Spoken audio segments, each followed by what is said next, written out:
Welcome. I'm Paula Dobriansky, and I'm really delighted to welcome you to the second annual iteration of the Looking North Conference on Security in the Arctic.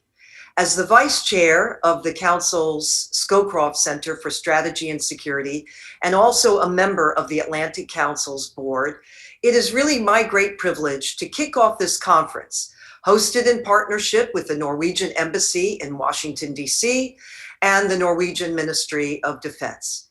And I'd like to give a special thanks to Foreign Minister Søreide, Defense Minister Bakke-Jensen, Ambassador Krutnes, and also the Director General for Security Policy at the Ministry of Defense, Henning Waglum, who are all joining us today. And we really thank you deeply for your support of the Scowcroft Center's Transatlantic Security Initiative and our longstanding close cooperation. We're really excited that all of you could be here today. Last year, we had the privilege to host this conference in the Norwegian ambassador's residence in Washington, D.C. And though I'm very glad that we are able to bring in perspectives from across the Atlantic today, Ambassador Krutnes, if you don't mind my saying, I do hope you'll be able to invite us to your residence next year. We have our fingers crossed. In the Scowcroft Center for Strategy and Security, we work to develop sustainable, nonpartisan strategies to address the most important security challenges facing the United States and its allies and partners. We honor General Brent Scowcroft's legacy of service and embody his ethos of nonpartisan commitment to the cause of security, support for U.S. leadership in cooperation with our allies and partners, and dedication to the mentorship of the next generation of leaders. The shifting security environment in the Arctic is one of those most pressing challenges and has been a priority of mine, as well as the Atlantic Council's Scowcroft Center. As Undersecretary of State for Global Affairs in the George W. Bush administration, I was the lead negotiator on U.S. climate change policy and saw firsthand how central international cooperation was to addressing challenges in the Arctic. Today, not only do climate change and its various effects pose a serious threat to the inhabitants of the Arctic, but increased activity in the region has also made the Arctic a geostrategic pressure point. Russia's growing militarization, China's rising investment and ambition in the region, and increased commercial traffic, all driven by climate change, have spurred a recognition that Arctic security requires new attention from the transatlantic community if the region is to remain stable and prosperous. Yet varying perspectives among our allies on how to approach security in the diverse Arctic environment have left us lacking a unified transatlantic strategy for the region. It is for that reason that we are so pleased to co-host Washington's flagship conference on Arctic security to inform the discussion on these topics. We are joined today by ministers, experts, senior government officials, and I suspect a good portion of the Arctic policy community in the audience for a series of speeches, fireside chats, and a panel discussion on the trends shaping the Arctic and how we can cooperate to address them.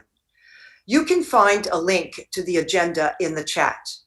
And let me give a few practical notes before we get underway. I would like to remind everyone that this event is public and it's on the record. You can join the discussion on Twitter using our hashtag #LookingNorth.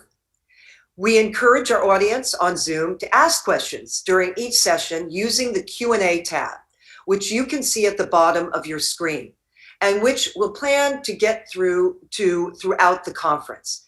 And please be sure to identify your name and affiliation with each question you submit. Now, as my co-host of the conference, it is really my great privilege to introduce Ambassador Anniken Krutnes, Norway's ambassador to the United States.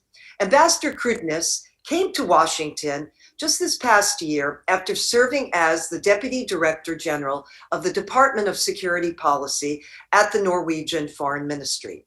and she's no stranger to polar issues. She previously served as Norway's ambassador for Arctic and Antarctic affairs and is an expert in security policy, law of the sea, and Arctic issues. Ambassador Krutnes, it really is my great pleasure to welcome you. Thank you so much for your partnership, and the floor is now yours. Welcome.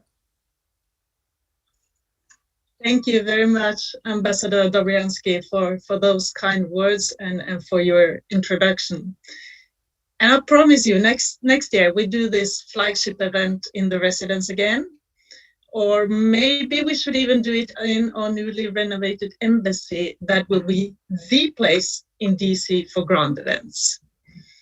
This year we have the pleasure that we can allow for more people to join us also across the Atlantic. So a very, very warm welcome to all of you. The Atlantic Council is a dear partner and friend of Norway.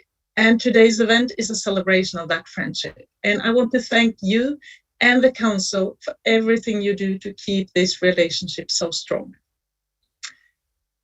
As Ambassador Dobriansky said, I was once Norway's ambassador for Arctic and Antarctic affairs, and the Arctic is near and dear to my heart. And I used to say that if you really want to understand the dynamics in the Arctic, the best way is, of course, to go there. And if you have the possibility, spend some time there. And that is why our partnership with the Atlantic Council is so great. The Norwegian MOD and the Atlantic Council have organized more than 10 trips to Norway for American researchers, staffers, reporters, and policymakers over the last years. And those trips give the participants insights into the realities of the Arctic and the Norwegian foreign and defense policy. Many of you who have had a chance to visit Norway are here today. And on these trips, you have seen that the Norwegian Arctic has bustling cities, airports, world-class universities, hospitals, award-winning restaurants, and innovative industries. And you've also noted that our Arctic has ice-free waters due to the Gulf Stream, which is different from the North American Arctic, and which has an impact on what kind of activities that can take place. And as some of you have seen firsthand, Norway is NATO's eyes and ears in the north.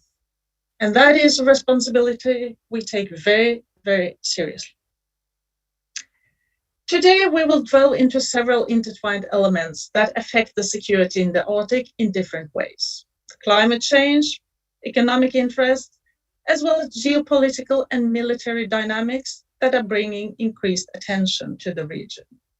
And for the next couple of hours, we will hear from experts and policymakers from the United States, Norway, and several other countries involved in the Arctic. I am particularly pleased and also very proud that we have two distinguished speakers today, Minister of Foreign Affairs Ine Eriksen Søreide and Minister of Defense Frank Bakke-Jensen. And this is both a signal of how important Arctic issues are to us and how important this conference in particular and our cooperation with the Atlantic Council is. It is my great pleasure now to introduce Minister Søreide Eriksen. She does not need a long introduction. I believe she's a familiar face and voice to most of you. In her role as Minister of Foreign Affairs and previously as Minister of Defense, she has first-hand experience dealing with the challenges of a changing Arctic. Minister, it's a great pleasure. Welcome, the floor is yours. Thank you so much, Anniken, and also to Ambassador Dobriansky. Thank you so much for the introduction. And it's a great pleasure for me to be here to speak again for ACUS. And I have to say, I was thinking about this morning, that one of the things that I miss by not traveling is, of course, to be in DC and take part in ACUS events. I think we all know, and Ambassador Krutnes mentioned it as well, that the cooperation between Norway and the US is really a very strong one. And we've seen that on several occasions policy-wise, but we've also seen it in the very strong relations that we have between the Ministry of Defense, ACUS, and also the Ministry of Foreign Affairs. I think it is a good occasion also to provide some good words to AKES for always providing not only timely, but also up-to-date, sharp political analysis. And the way that you work with the Arctic issues is something that we really do appreciate. The US is, as all of you know, Norway's closest ally, and our bilateral defense and security policy cooperation has only deepened and broadened over the last years. We enjoy long-standing and broad cooperation on Arctic issues as well, and I've been very pleased to welcome the US back into the Paris Agreement. It has a bearing on Arctic policies, and for those of you who followed the last ministerial of the Arctic Council, you will have seen that we were not able to reach a conclusion or a joint statement from the ministerial. The reasoning behind that was that the US at that time, in 2019, would not have different, I would say, references to climate change into the ministerial declaration. We still have been working very, very closely with the US in the working groups and with the same topics.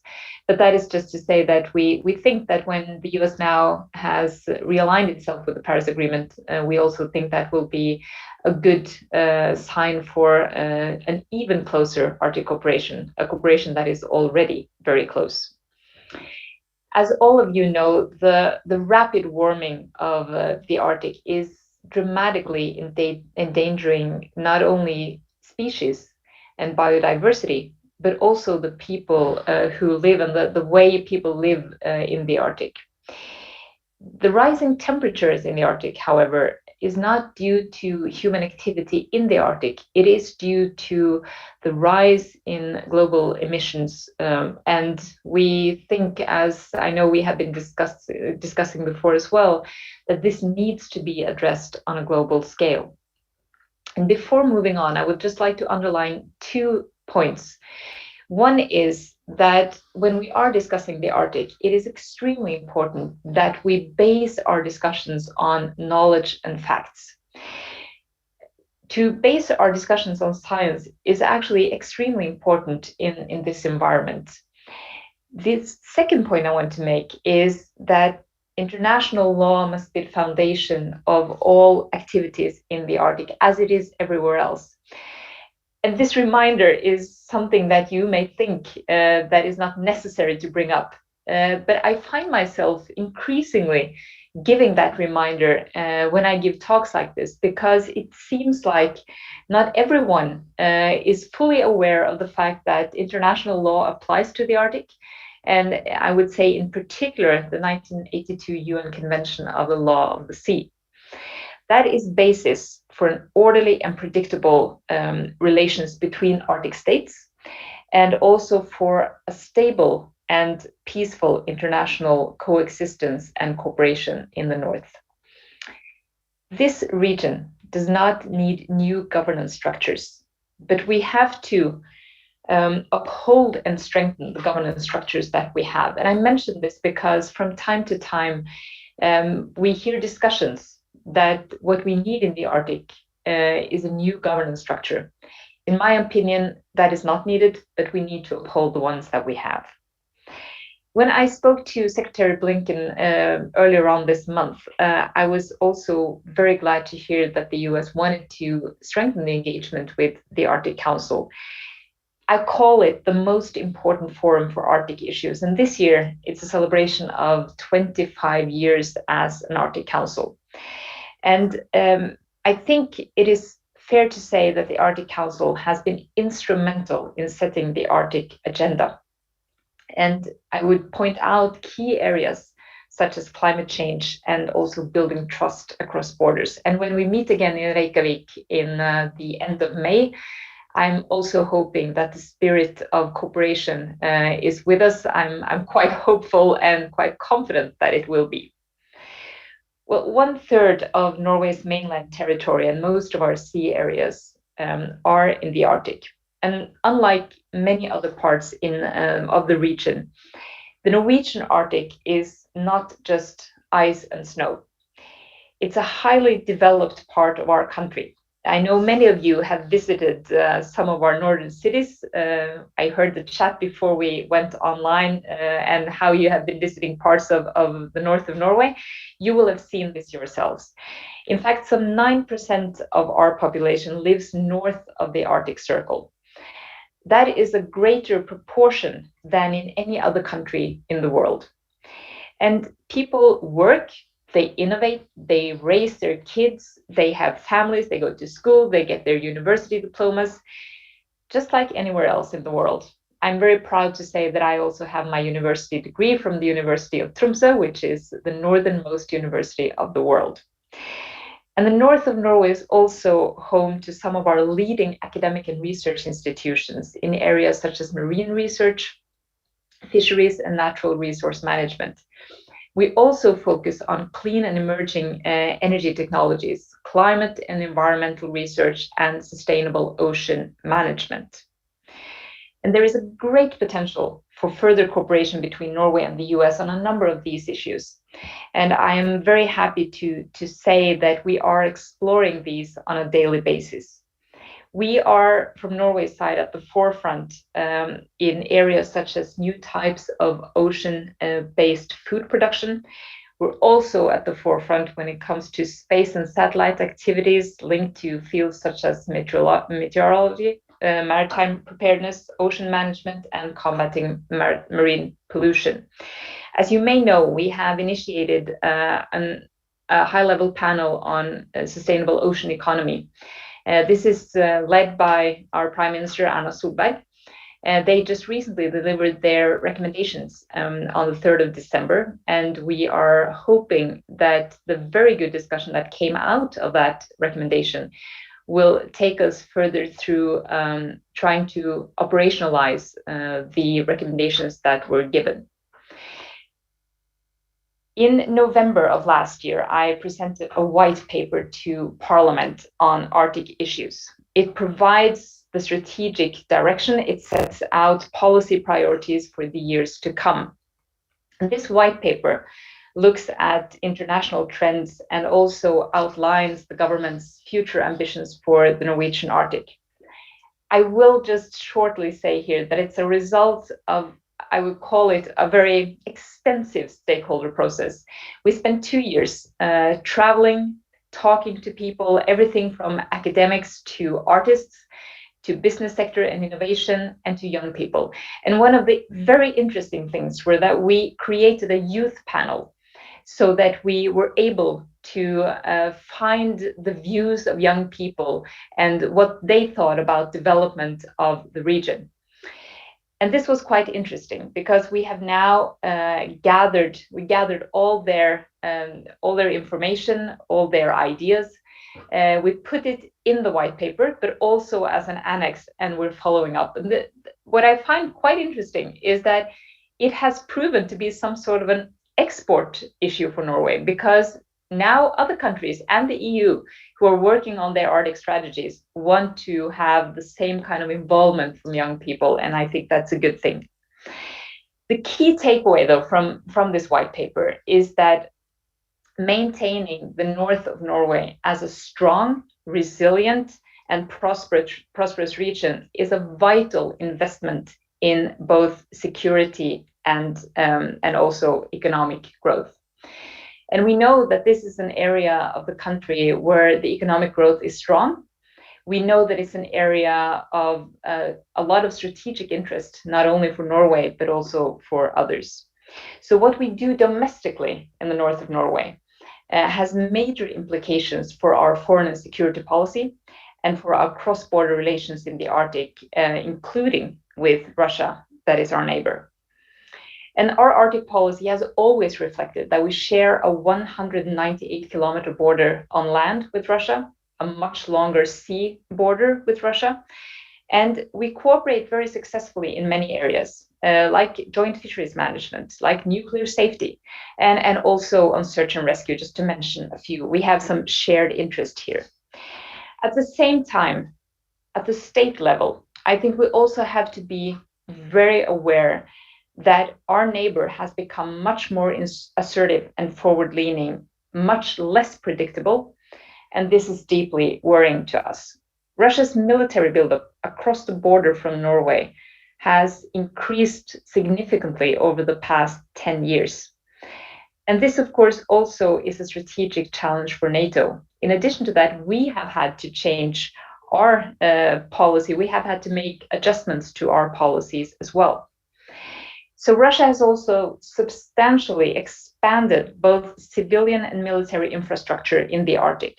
It has developed new military capabilities, as most of you know, and with the strengthened response capacity and enhanced capacity also to strike targets from a longer distance and with greater precision. Our neighbor has also now acquired a new generation of submarines, strategic submarines, and the revival of the bastion defense concept, aiming at protecting Russia's capabilities, is also something that we look very closely into. I would, of course, like to go in depth on these issues because, as a former defense minister, this is very close to my heart. But I will leave that in the very capable hands of my successor, Bakke-Jensen, who will come on later on. So Norway's policy towards Russia balances between deterrence and reassurance. It balances on this line and has done so for decades. We always have to meet Russia with firmness and predictability. Those two words are extremely important in our policies. And this policy remains unchanged. It has been so for many, many years, but it has become an ever more challenging task, I would say, in the face of a steadily deteriorating security environment and more international activity in and also focus on the Arctic. So just a few words on China before I conclude. And China's growing interest in the Arctic has attracted some attention. And we, of course, remain very vigilant to increase Chinese activity that has potential consequences for our interests in the North. We have updated our National Security Acts. We did so a couple of years ago. We want to meet an ever-changing security landscape with the necessary tools in our toolbox. That being said, the Chinese activity in the Norwegian part of the Arctic is still relatively limited. It primarily revolves around research and on climate and environment issues. China is, as all of you know, an observer to the Arctic Council. We think that they have been so far constructive in that role. Our impression is also that they so far have respected international law and governance structures in the Arctic. But this is an issue that we follow very closely. And we've sent a very clear message to Beijing that on Arctic governance in our dialogue with them. And in closing, I would just like to underline that the stability of the Arctic has long remained relatively unaffected by conflicts in other parts of the world. But with a more accessible Arctic comes also a greater focus on Norway's strategic location. The Arctic constitutes Norway's top strategic priority. It has been so for decades. It has obvious and natural reasons, and they have not become fewer now. And this is why we so greatly value partnerships that we have, for instance, with the Atlantic Council, to highlight Arctic issues, to provide enlightened discussions, as I'm absolutely sure this seminar will provide as well, and to produce updated and insightful reports on this region. So thank you again, everyone, for taking part, for inviting us. And it is so great to see good friends again, even though only on screen this time. Thank you.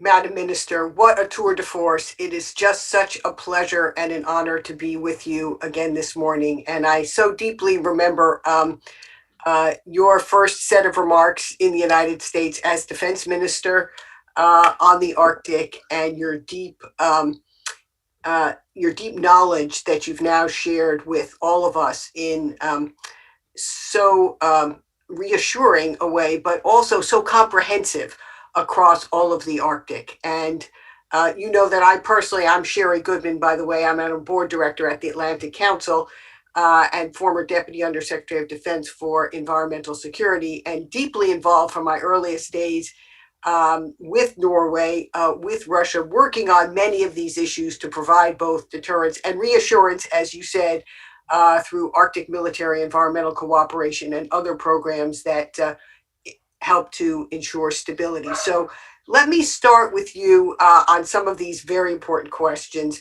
and topics that you raise. You had the opportunity, of course, recently just to meet with virtually with Secretary Blinken. And I know you covered the Arctic and climate and many other important topics in the US-Norwegian relationship, which, as you know, is so vital. What strategic approach would you like to see the United States undertake today with respect to the Arctic?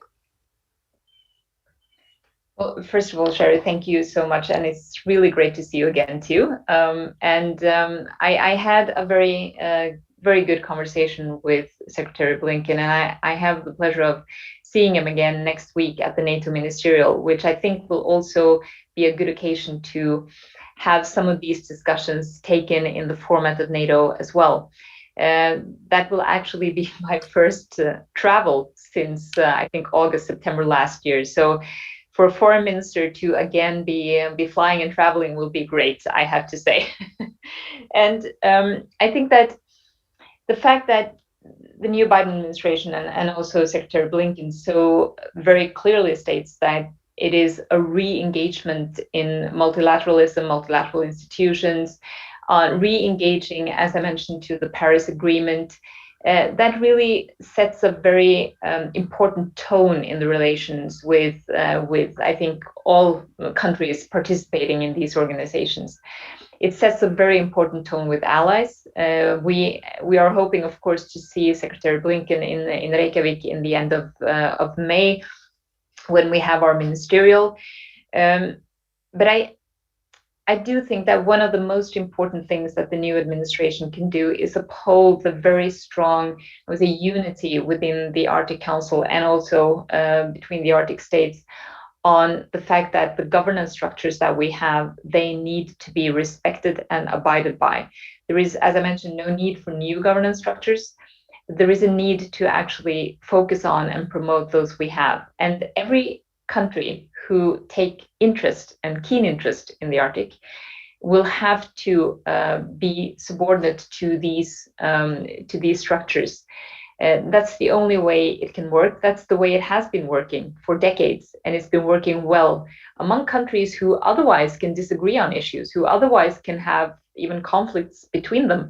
But the fact that we have been focusing in the Arctic cooperation on very concrete issues, very science-based issues, is really something that I think will be important for the new administration to focus on as well. And as in any case, consult with allies, talk to allies and engage. That is always a very, very good recipe for a strong cooperation. Great. Well, thank you. And I understand, of course, that you're referring to already the consultation you've had with Secretary Blinken, and now leading into both the Arctic Council Ministerial later in May and the NATO meeting. So let's take each of those in turn. With respect to the Arctic Council, and of course, reflecting the fact that the US has rejoined the Paris Agreement, which may remove some of the underlying sources of tension that existed in the past. Now we know we're in a transition to the Russian chairmanship of the Arctic Council. So share with us your sense of how, under the Russian leadership, and recognizing, the tensions that you mentioned in your remarks about Russia's growing increased presence and sometimes aggressiveness in the region, and recognizing also the cooperation that exists both within the Arctic Council and in the Norway-Russia relationship, as you observe on fisheries and search and rescue. How do we now, with the Russian chairmanship coming up, how do we move to strengthen the Arctic Council, and how do you see US and Norway working together in that regard? Well, I think one of the the very important issues at hand is to engage actively, also, of course, at a ministerial level when you have ministerial meetings, which also the previous administration did. I think that we have to assess what kind of issues will be on the agenda for the Arctic Council in the next 2 years. One, of course, is the priorities that the Russian chairmanship has. And I think all of us need to focus on finding, I would say, positive ways of cooperating within the Arctic Council and looking into the priorities that the incoming chairmanship has. At the same time, there are issues, of course, that we do not raise in the Arctic Council, and there's a reason for that. Security policy issues does not belong in the Arctic Council. They belong in NATO. And that is why I'm talking about both the Arctic Council meeting and the NATO ministerial meeting coming up, because they are in a way interlinked. We need to find ways of cooperating where we have common interests with Russia and with other Arctic states. We do that through the Arctic Council. Doesn't mean that it's always agreement. It doesn't mean that we always see eye to eye on issues. But I would say by and large, it has been a very good and very cooperative spirit over these 25 years. And we've been managing, I would say, to find joint and common solutions on different issues. But we cannot shy away from the fact that the security landscape also in the Arctic is getting more difficult. And I use the example of the new strategic submarines as one example, posing a strategic challenge to NATO as well. I mean, we do not see Russia as a direct military threat towards Norway, but we see more and more signaling towards NATO and thereby Norway as a NATO member. We do see that the new strategic capabilities of Russia will effectively be able to challenge Allied reinforcement to Europe. And that is why we are concerned about it.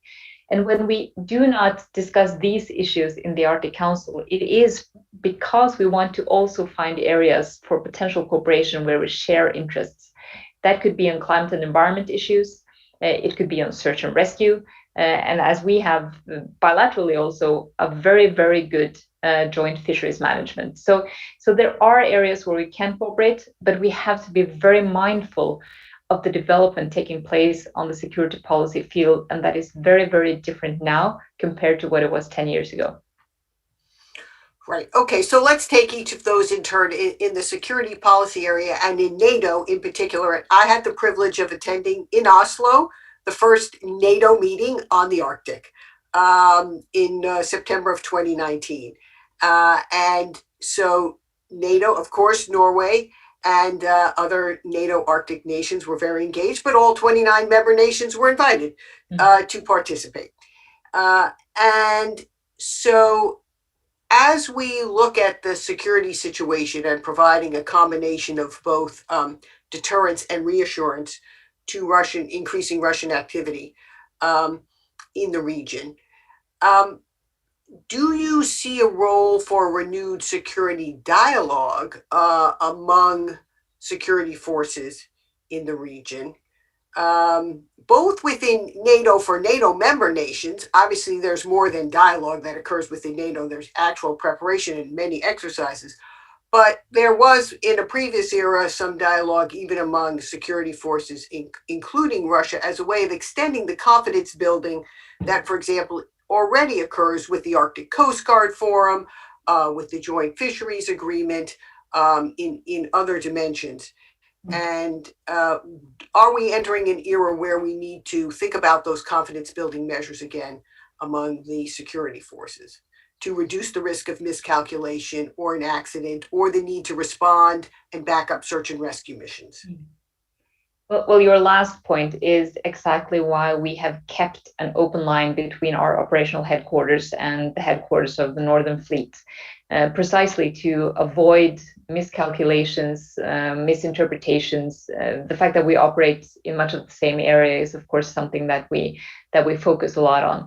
That's working well, and that has been one of the very few things, in addition to search and rescue, the incidents at sea agreement, and so forth, that we have kept ever since we stopped all bilateral military cooperation and exchange in 2014 after the illegal annexation of Crimea.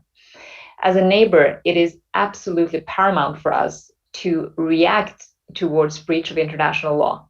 And I mean, if we do not stand up to that, who will? And that is also the reason why we have aligned ourselves with the restrictive measures of the EU. And we have been fully part of those measures ever since they were imposed in 2014. But at the same time, we, of course, for reasons of security in our own area, but also because of confidence building, as you mentioned, we are extremely open about our military exercises, for instance. When we had the big Trident Juncture exercise in Norway in 2018, we were very open directly to the Russians through NATO and also through, I would say, a very forward-leaning media outreach on the exercise. And it is really for us a very important thing to focus on how we can build that kind of confidence. At the same time, we don't see the same thing from Russia, and we expect Russia to be open about their activity as well. We've been very pleased to see now that the US have decided to prolong the New START agreement. That's been very, very good, very helpful. But we have some expectations towards Russia. And I think it is important that we as NATO allies focus on raising the bar for those expectations so that Russia do not think that they can behave or I would say have any posture they like in our neighborhood. I mean, this is an area of responsibility for NATO. We are here as Norway to be NATO's eyes and ears in the north, to interpret what is happening, to look into what is happening.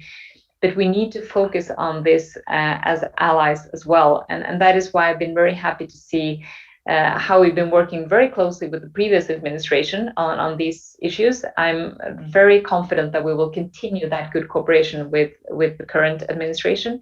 And to raise Russia issues on NATO's agenda next week will be very important for us. And I'm quite confident looking into the past week that it will be important for Secretary Blinken as well.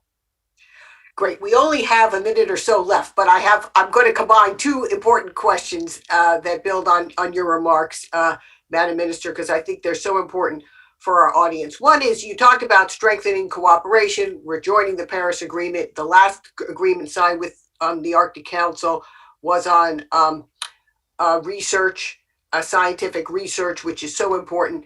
What opportunities might you see to deepen research on climate change, perhaps black carbon, which we know is important in the region? And then finally, just share with us a little bit more about the innovation vision and the youth for the Arctic that can be an inspiration, I think, for many other Arctic nations, including our own, as we think about taking a whole of society approach to addressing the Arctic here in the US as well.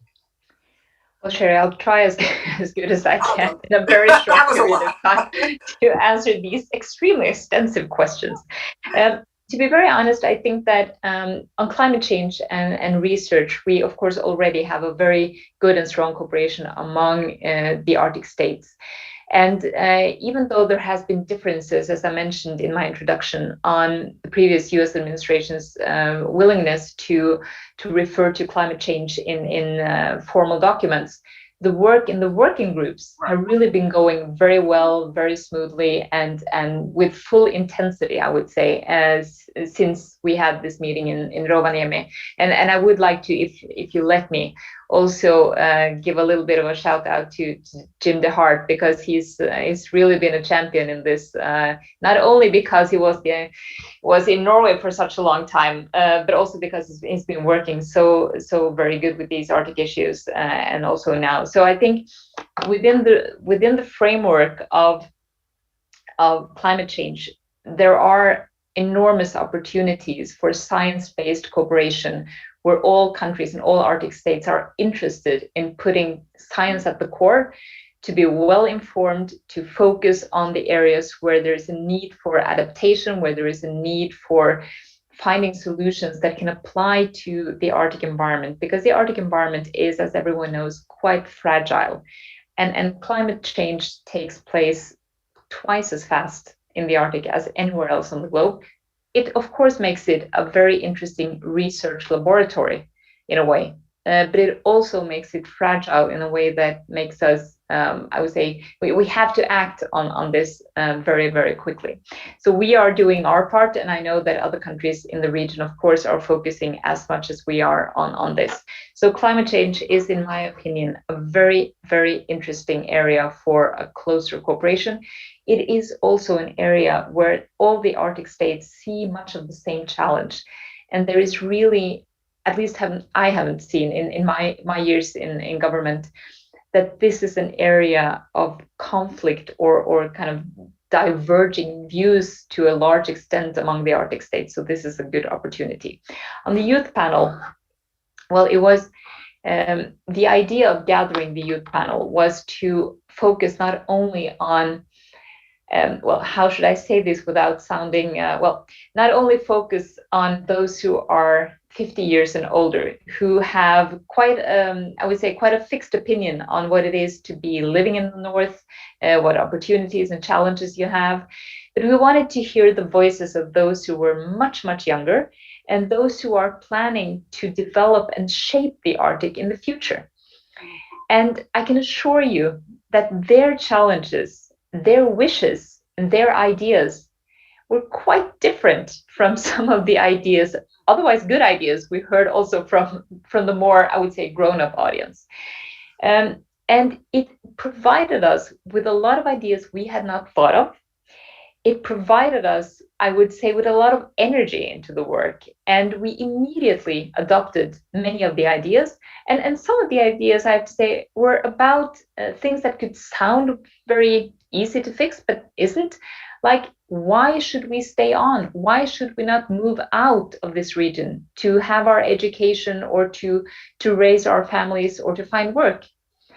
And our point is that if we are to uphold the region, as I said, as one of the most innovative, interesting regions with a lot of academic power, we have to make sure that young people today plan their future in the Arctic.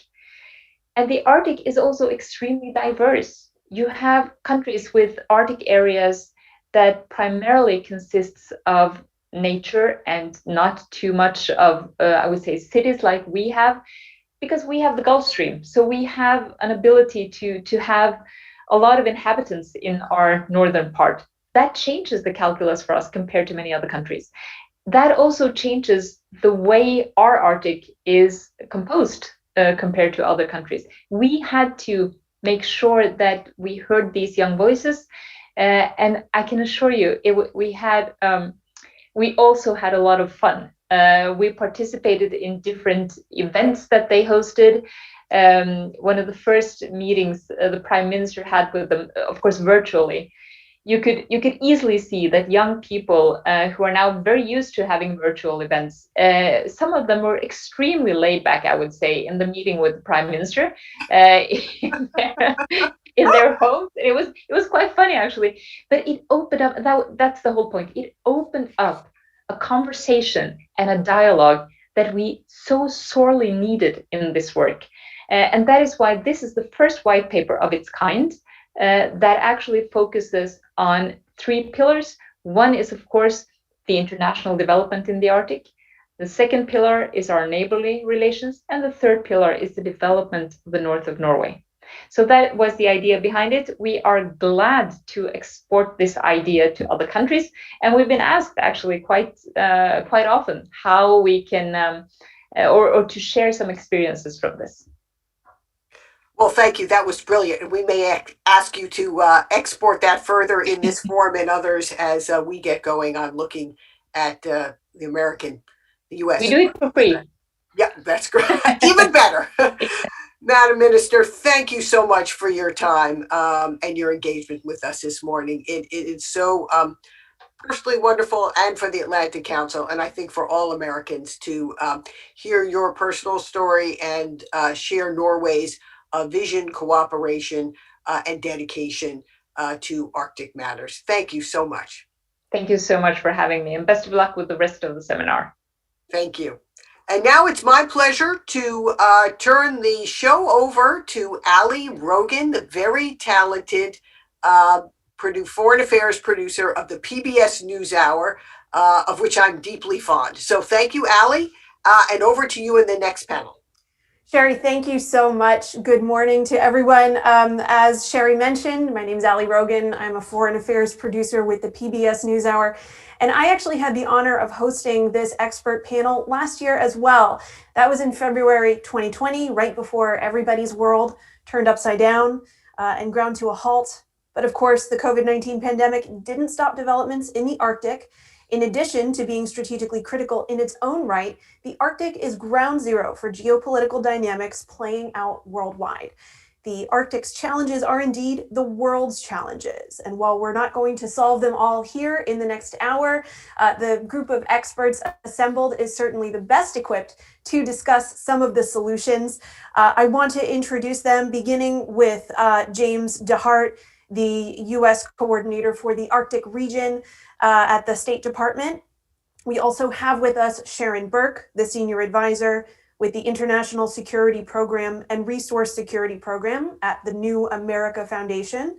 Katarzyna Zysk is a professor, the deputy director and head of the Center for Security Policy at the Norwegian Institute for Defense Studies. And Thomas Nielsen is the editor of the Independent Barents Observer. In the interest of keeping things moving, I'm going to pose questions to specific people, but I do encourage all of the panelists to weigh in on any question if they feel compelled to do so. About 10 minutes after 10 a.m., I'm going to turn to questions from the virtual audience. To kick things off, I'm going to ask our panelists a question that was inspired by an article Katarzyna wrote in 2019. It was entitled, "The Future of the Arctic is Russian. Or is it?" So I'd like to put a little spin on that and ask all of our panelists to complete the following sentence and then explain what you mean, give it about 3 minutes or so we do a quick lightning round, and then we'll get into some other questions. But the sentence I would like you to complete is, "The future of the Arctic is blank." Thomas, why don't we start with you? I think the future of the Arctic is today. I think that's very important to have in mind. I think that we're going to see in the years to come much more of what we already see the frame of. That is not necessarily great, but it's not necessarily terrible either. I'm sitting here at the Barents Observer, which is a news online in the border area between Norway, the European Union with Finland. And from my office, I only have a 10-minute drive to Russia's Kola Peninsula. And as we heard our foreign minister of Norway, Ine Eriksen Søreide, said, there have been quite dramatic changes on Russia's Kola Peninsula over the years in terms of military arms buildup. There is important issues we see. For instance, there ain't necessarily any potentials for military conflict in the Arctic as such, because everything is by the law up here. There is no disputed questions about natural resources. Borderlines are more or less, except on the top of the North Pole, are kind of cleared out between the 5 Arctic nations. But I want to use my short introduction here today in the panel to highlight one very important thing, and that is for the Arctic to stay safe, for the Arctic to stay as an area without conflicts, we need more openness than we see today. As a journalist, I have big problems by cooperating inside Russia today. This has been a dramatic change over the last few months. When something happens with Russia's Northern Fleet, before I could call the press spokesperson of the Russian Northern Fleet and get an answer.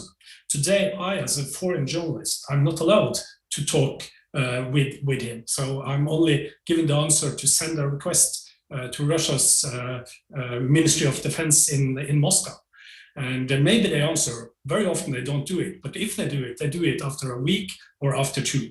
And if I'm writing a story about a nuclear-powered submarine that is on fire only 60 nautical miles from the border of Norway, I'm sorry, I can't wait for such a long period of time. So talking about the Arctic today, we are unfortunately seeing that the carpet is coming down, not only for international cross-border relations, but mainly, and this is my deepest worry, is that the carpet is coming down within Russia. There ain't any independent media that can focus on these issues up north in anymore. And there are very few NGOs, there are very few opposition politicians in Murmansk, in Archangel, in northern part of Siberia, who are able to ask critical questions. So unfortunately, that is my short answer for this opening, Ali. But openness is important, and my little hope now, I said in the beginning that not everything is terrible, there is something great also. I really hope that Russia will use its chairmanship period for the Arctic Council to follow their own verdicts, their own headlines for the Arctic, that Arctic is a territory of dialogue. And hopefully that dialogue will be open for more people than we see today. Katarzyna Zisk, it was your headline about Russia's influence in the Arctic that inspired this opening question. So let's go to you next. Well, thank you, Ali. I am, of course, tempted to say that the future of the Arctic is Russian, but of course, the answer to this question is more complex. It is true on the one hand that the Russian military and other Russian activities will continue to exert a strong impact on the regional developments because, as we know, Russia is in control of nearly half of the latitudinal circle, including most of the Northern Sea route, vast natural resources, and having an extensive and growing military presence and activities in the region. So Russia has both stakes, and it is in a unique position to continue influencing the region, the regional strategic and security environment. But at the same time, the Arctic is not an insulated security space. It is likely to get farther intertwined with supra-regional and with global issues and problems as it continues to open up to human activity, both commercial and military. So this also includes strategic competitive dynamics we've already observed between major stakeholders, Russia, of course, the United States, but also China and other actors. But at the same time, I think the complexity of the regional development is also related to the fact that many of the regional developments promise to be non-linear. So on the one hand, we know the Intergovernmental Panel on Climate Change has subsequently repeated that the Arctic is to continue to be most affected actually by the increasing temperatures. So allowing for a broader access to energy, to fish resources, near year-round shipping through the Northeast and Northwest passages maybe also at some point. And also for more surface naval deployments in the future. And this all will be putting more pressure on the bilateral and multilateral relations in the Arctic. But at the same time, the weather patterns, for instance, they may become more violent and less predictable, making actually the access to the region more difficult. Remaining legal disputes, there are still some, there are not that many, but still, they may become more inflamed and may complicate the political and security landscape in the region. And also, while maritime shipping and energy exploration will be a subject to commercial viability and dynamics on global commodity markets, this also will be something that is going to change and may shift in one way or another. So there is also, of course, the question about the speed and scale of the shift to green and sustainable energy resources and how this may impact the commercial developments in the region. So I think in general, there is a broad set of both opportunities and challenges in the region. And so I would say that the future of the Arctic is more complex. And that is why it will be more central to strategic interests of Russia, of the United States, of China, and also other major stakeholders. Thank you. Thank you so much. Let's go to Sharon next, and then lastly to Coordinator DeHart, please. Thanks so much, Ali. And it's a great question, and I can't give you a single answer. And that reflects my own split, my own divided feelings about this. So the future for the Arctic is exciting and terrible. So let me talk to you first as a former defense official, what I mean by exciting or compelling. This is like clean sheet geostrategics, right? It's a clean sheet geostrategic landscape. It's a new frontier, probably the last terrestrial frontier in the world. An entirely new sea line of communication is opening up, new resources, as Katarina said, from oil and gas to critical minerals. All of this is opening up for the very first time. This is now where the contest, the global contest between autocracy and democracy is coming to a head in some fairly dramatic ways. So this is all about access, resources, in defense terms, access to the area, trade and commercial and military traffic through the area, resources, border protection, which for the United States is something we haven't worried about in such an immediate, visceral way since the Cold War. It's about advanced technologies and making sure that you're ready for the defense environment of the future. And that means we're hearing it now from multiple US military strategies. Every service has a strategy. The Army just put theirs out, that this means more investment, more. We need more. We need more platforms, including heavy icebreakers. We need more bases. We need a base in the region. We need a deep water port at Nome. We need more access. We need more intelligence, surveillance, and reconnaissance assets. We're going to be needing to mine, extract resources. We need more alliances and partnerships, and to deepen those relationships and make them stronger. So that's, as a defense official, it kind of gets your blood up, right? This is a big deal. But as a climate security expert, my reaction is really different, which is if the Arctic is melted enough for all of that to be relevant, we are in big trouble. If the ice has melted that much that there's an open ocean, well, first of all, the ocean opening up means that there's also a bigger heat sink there. Right now, the ice reflects sunlight. So that means it's actually making things worse in that sense. It means methane releases, and methane is a very potent greenhouse gas, more so than carbon dioxide. It means a sea level rise globally, potentially a catastrophic sea level rise. It means if we're having open Arctic, it means that we are in an unstoppable worst case climate change scenario. And even now, we're already seeing big costs for the melt that's going on. Indigenous communities are at risk, and some are already being moved. Just the cost of moving a single village, Newtok, is estimated, I think, around $100 million. There are lots of endangered lives and livelihoods and physical places across the region. Permafrost melt is a very expensive thing to deal with. Over the summer, the Russians had a major oil spill at Norilsk Nickel, and I think just recently, within the last couple of weeks, the Russians have filed a $2.1 billion lawsuit, or fine rather, against Norilsk. So, I mean, the cost, that's one thing, one spill, one cracked tank. There's shifts in fisheries, including in ways that may really harm the productivity of what is a very considerable resource in the region. Then there are much bigger costs from global runaway climate change in places other than the Arctic.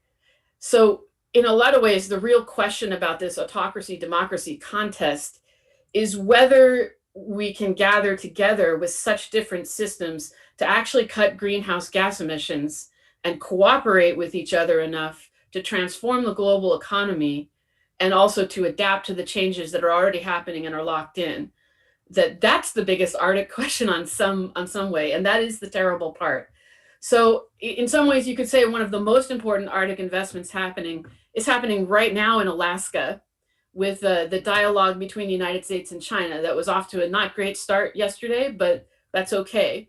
They're sitting down and talking, and they're working it out. And they're, also everybody has to set their negotiating positions. But the fact that there's a direct dialogue, that's one of the most important investments we can have. Another important investment will be in Washington, D.C. on April 22nd. And I'm talking about important Arctic investments, because then we're going to have a World Climate Summit where the United States is going to try to raise the ambition. And then, of course, another very important Arctic investment is going to be in Scotland this fall with the Conference of Parties on the climate negotiations, the follow-on to the Paris Accords. So, it's terrible and it's exciting. And, it's as a former defense official, I feel both all at once, but hopefully you see where the real action needs to be. Excellent. Coordinator DeHart. Ali, thanks so much, and thanks to the Atlantic Council for the invitation to this fantastic conference. I'm going to go out on a limb here and say that the future of the Arctic is peace. It's peace. And I say this with some measure of confidence, but it will take some continued work, I think, from all of us to make sure that this is the case. And I'm not downplaying the risks here. We have real concerns with Russian activities in the region. There are risks to the region that come from the outside. So we have to have our eyes open to the potential threats and the risks that we face. When we look at Russian activities, the solution really begins with NATO, and we have to be present together. We have to be capable together. We have to be unified as an alliance when we look at the security challenges that we face in the region. But what gives me confidence is the facts on the ground and the reality and the history. This is a region at peace. It's a region that in many respects, the status quo was enviable. There is amazing cooperation that takes place in the scientific research community.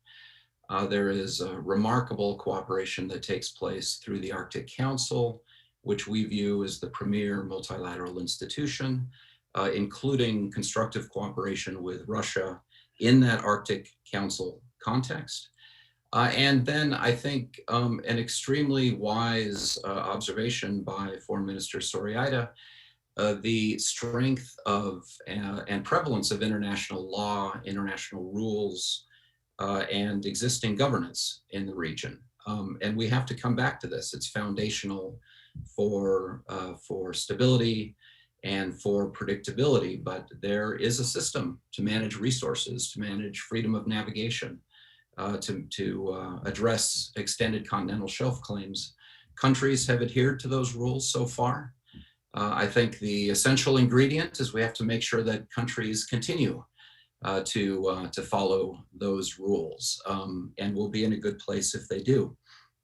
I'm happy to report that in our new administration, which hopefully folks have seen that our president released interim national security guidance a couple of weeks ago in lieu of a fully fleshed out national security strategy, and some really important themes there that apply directly to the Arctic.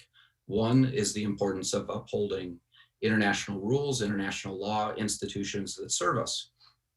The second is revitalizing our alliances, and it's through our close alliances and partnerships in the Arctic that we are going to address whatever security risks emerge and keep things peaceful. And then third, really important theme, we've got to, for the United States, we've got to make foreign policy make sense to American citizens and show the benefits and connect our domestic and foreign policy priorities. Really important with the state of Alaska. And I would extend that out to the whole Arctic region, to the peoples of the region. They've got to have a voice in this, and we've got to have their interests front and center. I will stop there. Thanks again for the invitation. Thank you so much. And my first question goes back to you, Coordinator DeHart. I want to ask about the fact that you're the first coordinator that the State Department has had for the Arctic region, obviously a position you took over towards the end of the Trump administration. And some of the hallmarks of the Donald Trump foreign policy or the Arctic policy were boldness against China and a view that climate change was more of an opportunity than it was as a problem to solve. So my question for you is, do you view the Biden Arctic strategy as a continuation of the Trump policy or as a deviation from it? Well, yes. So I'm the first coordinator. There's a similar position that Admiral Papp held some years back under the Obama administration. I was brought on board because the previous administration wanted to have a balanced approach, integrate all of our efforts and address all of our interests there. I think, which was, a good approach in concept. What was missing was climate. We now have a strong policy on climate. I'm happy to say, and we're raising the level of our ambition, including in the Arctic and tackling black carbon and methane. And I think more to follow as we look ahead to the Arctic Council Ministerial that's coming up in May. There's both change and continuity here. I think the security risks and challenges, obviously they don't immediately go away.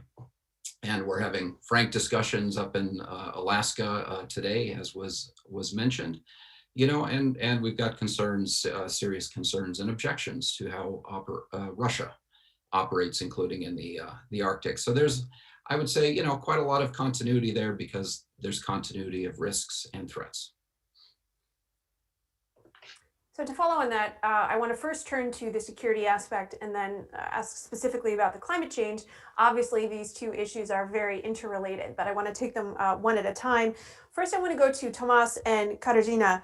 You've both been tracking and literally watching out of your front door Russian and Chinese activity in the Arctic.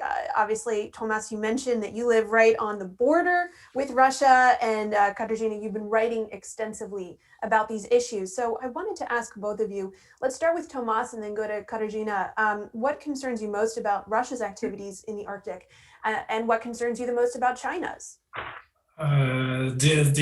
Your last question is the easiest to answer because there is a lot of headlines in the world and there is a lot of speeches. It's mentioned that many Arctic conferences about China's activities from a military perspective in the Arctic. Well, so far I haven't seen one single Chinese naval vessel, not one single Chinese military plane flying in our part of the Arctic. There was a Chinese naval delegation, including the commander of the Chinese Navy, visiting Severomorsk, which is the Russian Northern Fleet's headquarters 2 years ago. And what they discussed was not made public. But we was at that time interviewing people, speculating if the Chinese Navy would participate in a kind of joint exercise with Russia up in the north, in the Barents Sea or along the Northern Sea route. That did not happen. And still, when Russia had its huge naval exercises in the east, the Vostok exercise in the Black Sea area and in the Baltic, the Chinese Navy have at all those three places and exercises been participating with a naval vessel, but still not here up in the north. So it will be very interesting to see what happens in September this year when Vostok, when SAPA, the 2021, the huge military biannual exercise will happen. Will there be any Chinese naval vessels? But there are no indications of that for now. When it comes to Russia, as I said in my opening remarks, things have changed quite seen from the ground here in the north quite dramatically over the last few years. And only 2 weeks ago, we had a huge Russian warship that for the first time since the end of the Soviet Union period, more than 30 years ago, was actually sailing west of the Fisherman Peninsula. That means very, very close into the territorial waters of Norway. They did not violate any borderlines, maritime borderlines and so on, but we have not seen that before, such a huge warship. And that came at the very same time as the US Air Force were deploying 4 B-1 bombers to Ørland Airport, which is way south in the southern part of Norway. But this Russia's way of signalizing political and military issues by doing activities very close to Norwegian waters, that is something new, even with exercises off the coast of in the Norwegian Sea, which is west of North Cape. They are sailing into new areas where we haven't seen that before. But still, Russia does not violate international law. They are sailing much more, they are flying much more. My big worry is that when something goes wrong, when there is an accident, like we have seen with the testing of this new doomsday weapon, this nuclear-powered cruise missile, the accident that caused a spike in radiation, they deny it, they don't give public information, and all such kind of lack of openness and lack of transparency, that can fuel misinterpretation. And that is my big worry, both domestically in Russia and also among us as neighboring countries to the Russian Northern Fleet's huge activities. Right. As an aside, I would mention before, Katarzyna, we turn to you, that perhaps it's worth noting that it seems at least that China's interests in the region are manifesting themselves in a different way than are Russia's. So where you have military buildup with regard to Russia, you know, I definitely want to also talk about what China seems to be doing on the investment side, especially when it comes to Greenland. But with that said, I'd love to turn to Katarzyna and get some of your thoughts.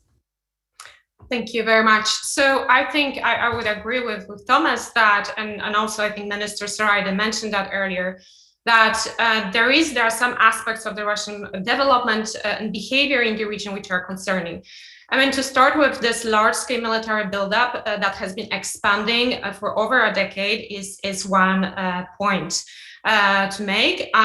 Russia has expanded both infrastructure investments in basically all defense branches. And also the Russian military activity has been on the rise, sharply increased since 2007. And the complexity of the operation has become, has expanded. And the problem with that is, well, yes, one thing is that some of these exercises, they are not announced, they happen very quickly. The operational pattern of Russia in the region has been changing and has become more unpredictable, which is concerning, because it is very hard to see what Russia is doing in the Arctic detached from what Russia is doing in other regions, the Baltic, the Black Sea, or in Syria. So, so that is one aspect of that. In general, I think the asymmetry of power between Russia and other stakeholders in the region has also increased. What also concerns me is some of the programs, military weapon programs that Russia is developing in and for the Arctic, and which include also unmanned weapon systems, some of the new technologies that Russia is experimenting with, which are very concerning. One is the Poseidon unmanned underwater vehicle. Another is the Burevestnik nuclear-powered cruise missile. And there are a number of others. I will be very closely following, especially the Russian application of the novel and breakthrough technologies in the region, how they might be used in the Arctic. Also, we've seen some of the other aspects of this development is signaling, as Thomas has mentioned, the military muscle flexing, simulation of bombings on the Norwegian territory happened on a number of occasions, GPS jamming, etc. So the conduct, these aspects of the conduct has been quite problematic. When it comes to China, I think I also would agree with, to date, China has been very, in a way, quiet and collaborative partner in the Arctic, at least thus far, rarely confronting or during negotiations. One example is the Polar Code of the International Maritime Organization, or the regulation on fisheries in the high seas. But I think the problem is that, as in other places on the globe, Chinese economic and other activities which are not necessarily non-traditionally security related, they are perceived through the lenses of geopolitical influence. And so it's very hard to detach what China is doing in the Arctic from China being some kind of a different player in different places. So I think the one concern is that in the future, the question is whether the expanding Chinese presence, political, economic, research, science, diplomatic in the Arctic may be followed by some kind of form of security and military presence sometime in the future.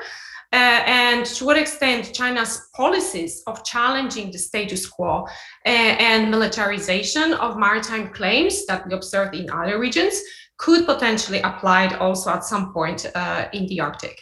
So again, I think I would just underline that China's increasing presence in the Arctic may contribute to raising tensions in the future, because the Arctic, again, is not an insulated security space.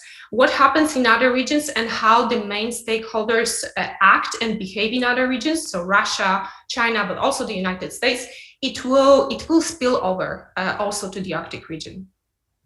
Well, that's a wonderful segue for my next question, which is to Coordinator DeHart to tell us, how does the United States respond to the various dynamics that Katarzyna and Tomas just laid out?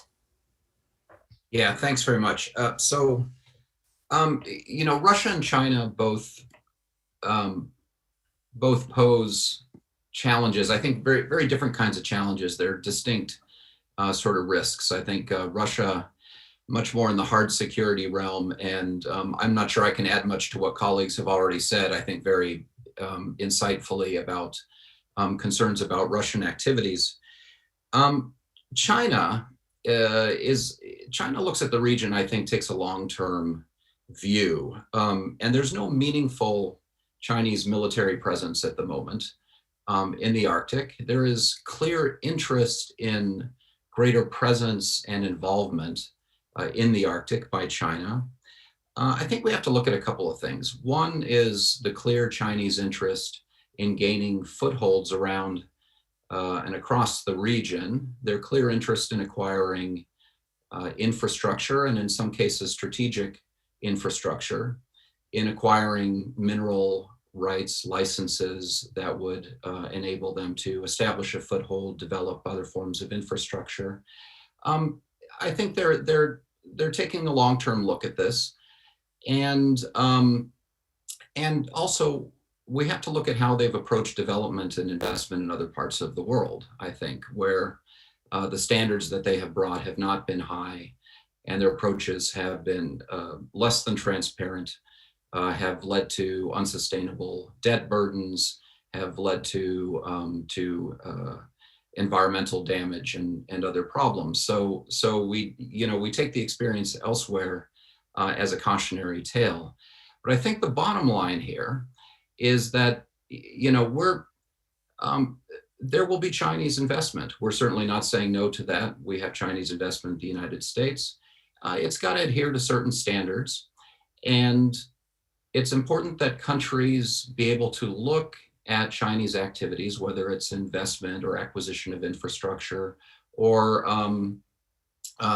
science platforms, look at those activities through a national security lens and come to a reasoned judgment about whether they pose national security risks. And I think this is being done now among the governments in the Arctic region and more broadly, and that's a positive thing.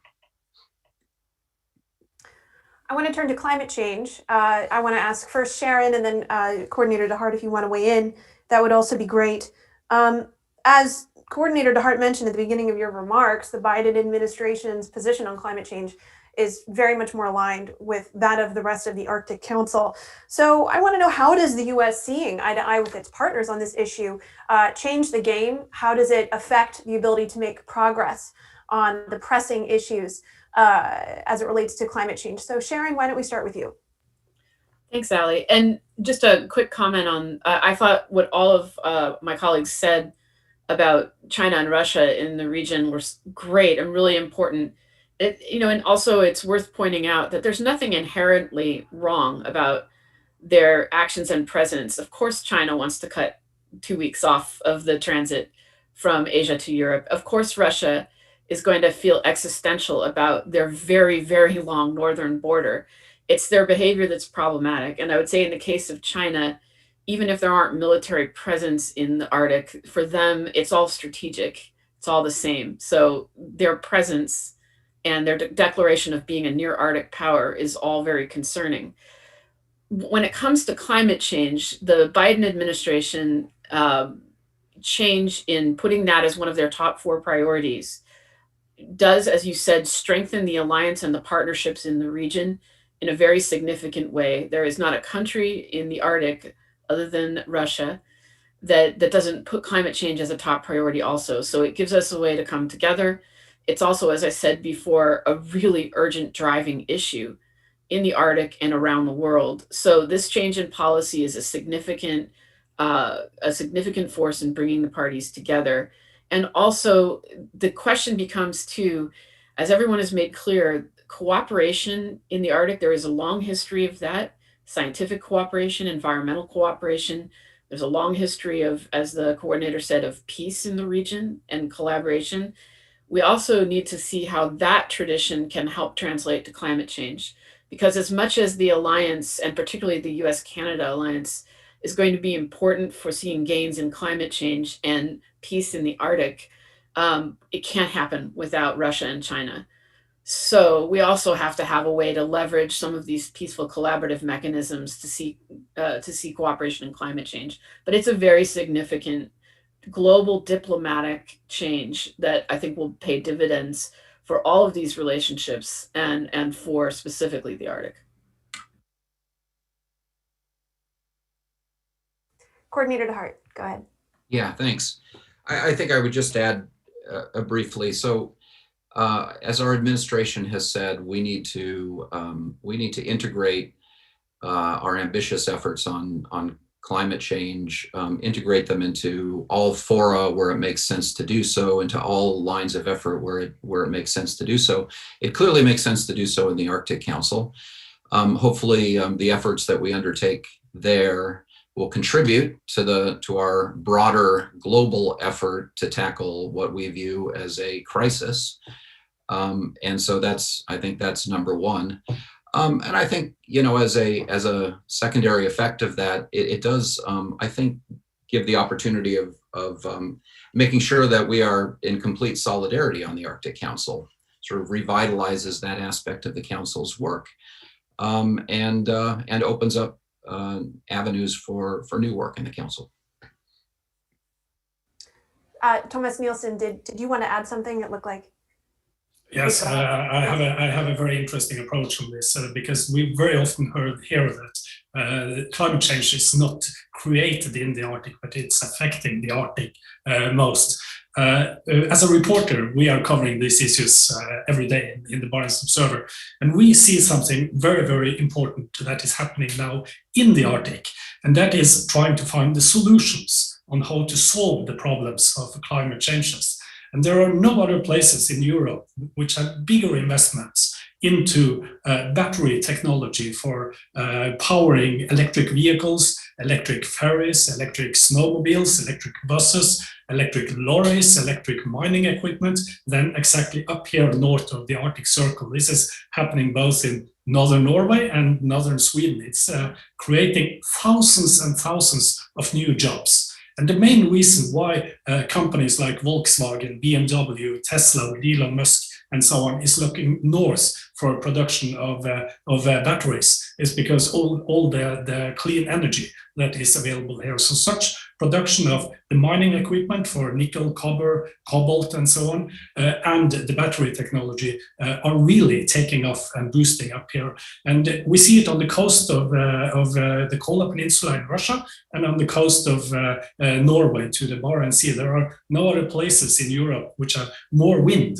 And that wind will be utilized to produce green hydrogen that can then be shipped over the Northern Sea route to Asia for powering zero-emission cars, zero-emission vessels, etc., etc.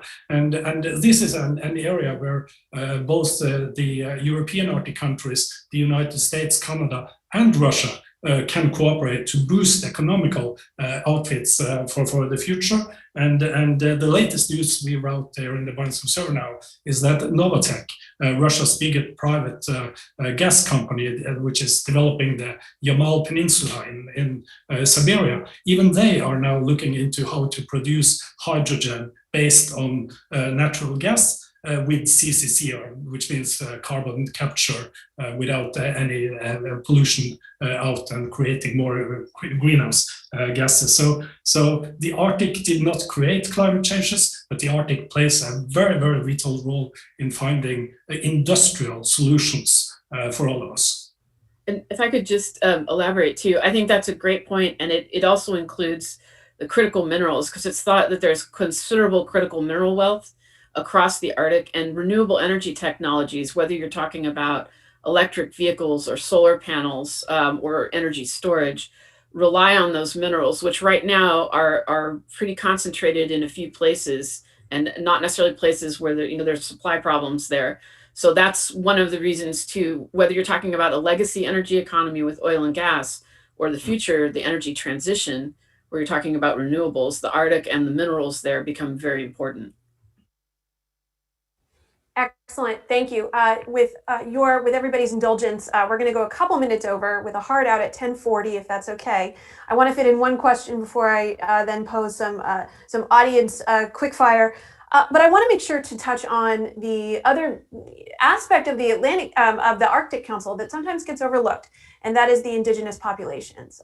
There are 6 indigenous peoples organizations that are permanent participants in the Arctic Council, and they represent about 500,000 inhabitants in the Arctic. So I wanted to know, I pose this to all panelists, whoever wants to weigh in.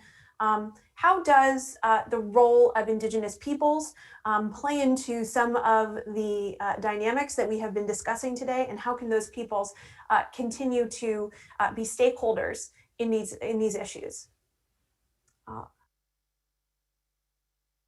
Whoever, Coordinator DeHart, I see you nodding your head, so why don't we start with you? Yeah, thank you, because it's a very important question.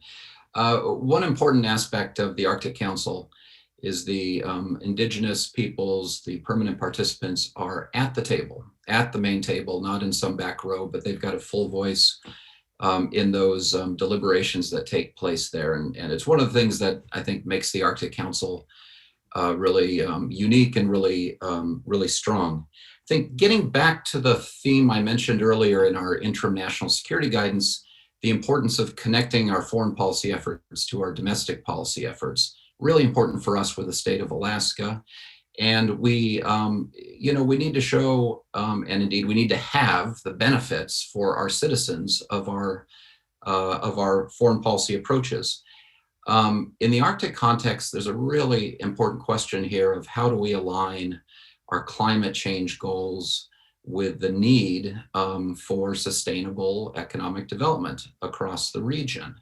How do we send the right signals on business, doing the right kind of business in accordance with high standards and approaches that support our goals on climate? Because the local Arctic communities need investment. They're hungry for investment. And this is a policy challenge.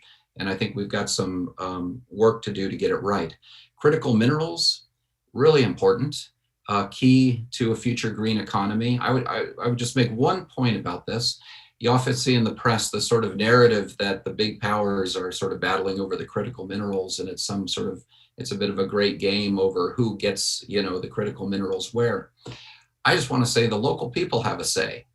And as we've seen recently in Greenland, the local people have a say on what happens where they live. And so there's got to be a good dialogue with the communities that are impacted by our policies.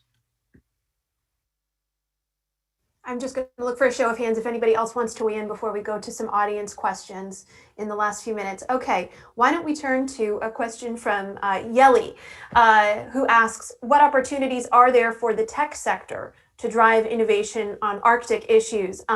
Tomas, you seem to allude to some of the innovation that is taking place. So perhaps do you want to start with this question? It's no secret that doing business in the Arctic is expensive, but at the same time, we see that, for instance, in Russia, where Norilsk Nickel, which is the world's largest producer of nickel and a major producer of copper and cobalt as well, when they get some tax exemptions for investment into environmental friendly technology, they take that opportunity and they boost it as a marketing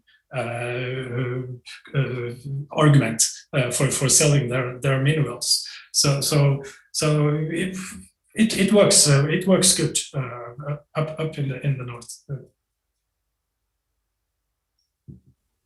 Who else wants to weigh in on this? Okay, Katarzyna. Just a short comment. I think because I'd mentioned the new and breakthrough technologies we see being worked on, and some are tested, some are even being deployed. And I mentioned them in the context of weapons systems development, infrastructure, etc. And of course, that's one sort of pathway. But at the same time, all these technologies can also be applied to make this environment, this extremely harsh environment to operate in, safer. For maritime, strengthening maritime domain awareness and in general domain awareness, human assistance, disaster relief, crisis management, search and rescue.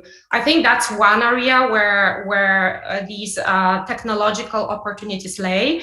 Of course, commercial developments, energy extraction, maritime shipping is another one.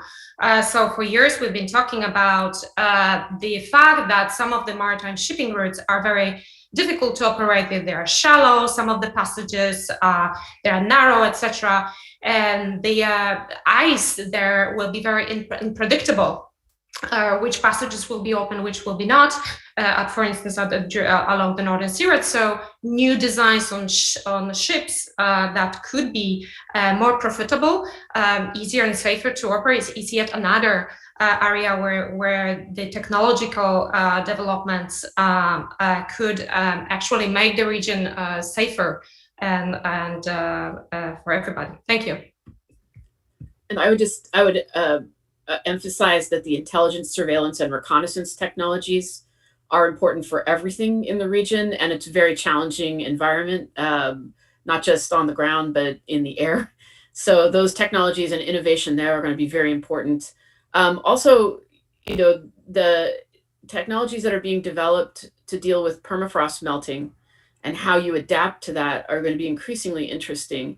And that whole challenge of resilience in the region and how you adapt is already producing some really interesting innovations. So I think that'll be a space to watch as well. And then on mining, again, the critical minerals, and I think the coordinator's comment about the indigenous population has a really important role there too.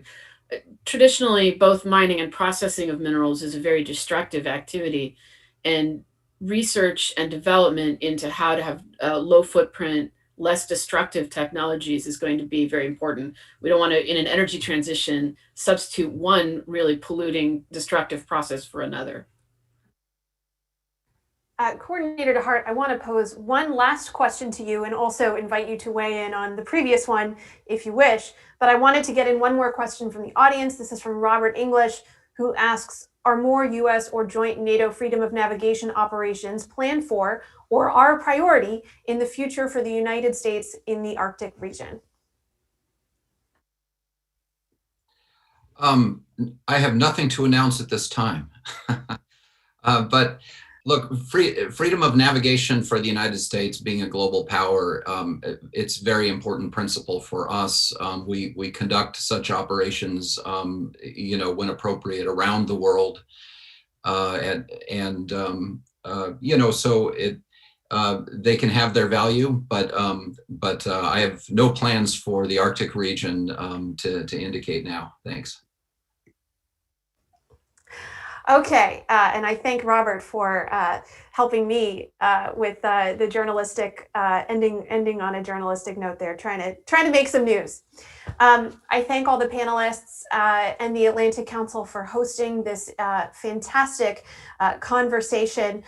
Before we all break, before the next session at 10:50 a.m., you can click the link in the chat to join the next session that begins at 10:50 a.m. And that is, of course, the conversation, the keynote and fireside chat with Minister of Defense Bakke-Jensen, and moderated by Sherry Goodman. So thank you all. Thank you to the panelists. And I hope you have a wonderful rest of the day.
Welcome back, everyone, for the second half of our very exciting Arctic Security Conference with at the Atlantic Council. I'm Sherry Goodman. I'm a board director at the Atlantic Council and former Deputy Undersecretary of Defense for Environmental Security.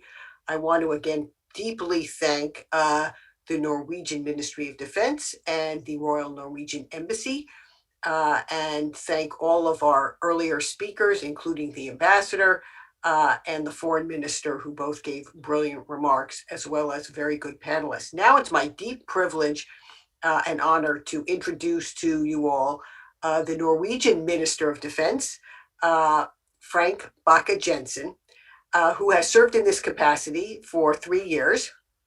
And he has deep experience in this area, having worked previously in the EU, and he has also served in Parliament and as a mayor, and so he served in the UN interim force for Lebanon UNIFIL earlier in his career. So he brings a deep set of experiences to a very talented department and a very important topic, and we're really looking forward to your remarks this morning, Mr. Minister. Sorry we can't be with you in Norway this year, but we're very happy to see you virtually online, and welcome to the Atlantic Council. Thank you, Mrs. Goodman. Thank you. And it is a great pleasure to speak to you from my Arctic hometown of Tromsø. As my colleague, the Minister of Foreign Affairs, pointed out, around 9% of our population lives north of the Arctic Circle. However, the High North is our strategic center, both because of its strategic importance and the wealth of resources found here. The Arctic region has always been of great significance to transatlantic security, and importance that is only increasing.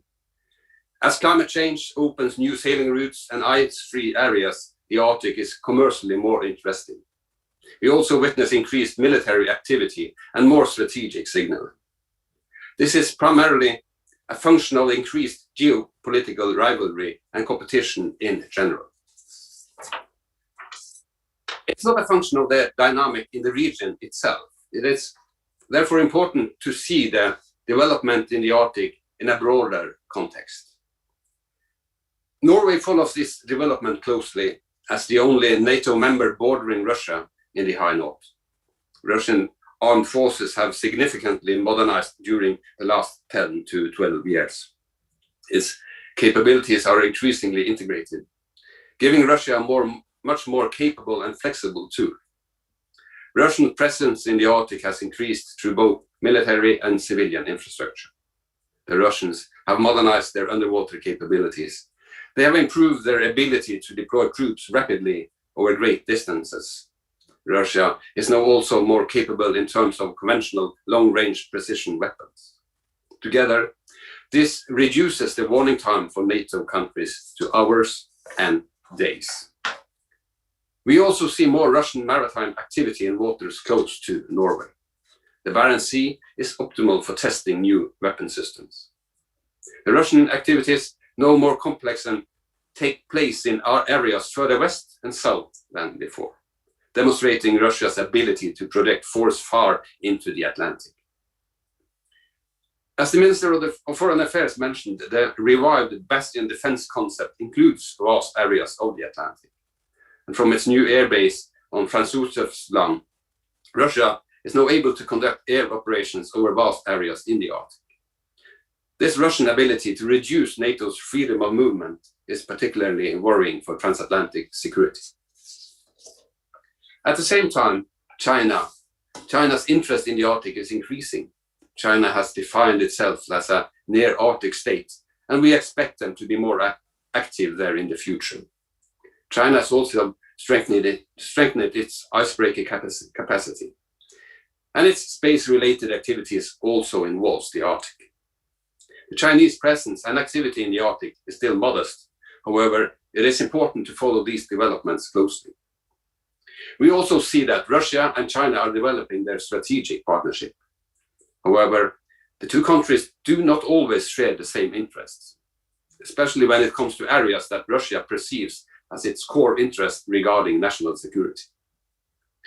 Together, these developments mean that Norway and NATO need to maintain and strengthen deterrence and defense in the Arctic region. And I would like to emphasize 4 aspects that are essential to Norway and to the alliance. First, NATO must continue to strengthen its ability to operate in the transatlantic area. The defense of this area depends on secure sea lanes of communication across the Atlantic. We must therefore be able to handle threats to our freedom of movement at sea. The establishment of Joint Force Command Norfolk contributes to this, as well as the resurrection of the US Second Fleet. Joint defense plans and increased situational awareness are vital. So it's irregular training and operations in an Arctic climate. Therefore, Norway welcomes allied training and presence in the Arctic. The Arctic is a very important area for the cooperation between the United States and Norway. As we speak, the US Air Force is conducting operations with 4 of its B-1 bombers from Ørland Air Base in central Norway. This deployment represents a unique opportunity for cooperation and joint training with the Norwegian Air Force, land forces, and Navy. Allied activity in the region shows allied cohesion, as well as our shared interest in maintaining the Euro-Atlantic space as a region characterized by freedom, peace, and stability. At the same time, the scope of allied activities must be measured to avoid unnecessary escalation and misunderstandings. Second, Norway must continue to contribute to NATO's collective defense and deterrence. European allies have to take greater responsibility for maintaining allied capacity. We must improve the burden sharing within the alliance. Norway takes its share of this responsibility. Since 2013, we have increased our defense budget with 30% in real terms. We spend 2% of GDP on defense, and we have a high investment rate of about 29%. We have invested in new strategic capabilities such as F-35 fighters, P-8 maritime patrol aircraft, and submarines. We are also increasing the capabilities of our intelligence service. Together, these measures strengthen Norway's presence in the Arctic, thus increasing our ability to maintain a good situational awareness on behalf of the alliance. This improves our ability to protect Norwegian sovereignty and contribute to allied security in the Arctic region. Third, it is essential for Norway to maintain and develop our relationship and cooperation with the United States. As my colleague said, the United States is our most important ally, a long-standing partner in the Arctic and of critical importance to Norwegian security. We have long-standing cooperations within all services, as seen with the B-1 bombers currently training in Norway, and the regular training and exercises with the forces from the US Marine Corps. This training is an opportunity for US forces to improve its ability to operate in an Arctic climate, and for our forces to increase their interoperability. We also have significant cooperation within the military industry as well as research and development. Norway also contributes to the full spectrum of US and NATO-led operations. Together, all of this strengthens our bilateral relationship. Fourth, for Norway, it's important to maintain the balance between deterrence and reassurance vis-à-vis Russia. NATO must also preserve that balance. We want to be transparent and predictable, and we expect the same from Russia. Dialogue and communication about our intentions is an important confidence and security building measure. As mentioned by the Minister of Foreign Affairs, our neighbor has over the past few years become more expansive and less predictable, making Russia a strategic challenge and a demanding neighbor. Even though Norway is realistic in our relationship with Russia, Norway's long-term goal remains to have the best possible relationship. We believe that we and our allies, as well as Russia, have a common interest in maintaining stability in the Arctic region. Finally, let me thank the Atlantic Council for our excellent partnership. Arena that foster dialogue and cooperation are welcome, and I appreciate this opportunity to participate in this year's conference on Arctic security. So thank you for your attention. Thank you, Mr. Minister. That was a very complete and comprehensive a set of remarks. And so let me engage you in some discussion about that. Thank you for raising the presence of the U.S. Air Force already there in Norway on cooperation. And you talked about the longstanding Marine Corps cooperation with the PRIPO in Norway. And all of that is excellent. And you probably know that the United States Army just recently released its new Arctic strategy, talking about how to re-equip and better prepare land forces to operate in the Arctic region. So thank you for having touched on the Air Force and the Marine Corps and speaking so deeply of U.S.-Norwegian defense cooperation. Maybe you could also share with us now your thoughts about cooperation with the U.S. Army in the Arctic. And also, I know there's also maritime cooperation with naval forces, both through NATO, but also through the U.S. Navy. And you have some former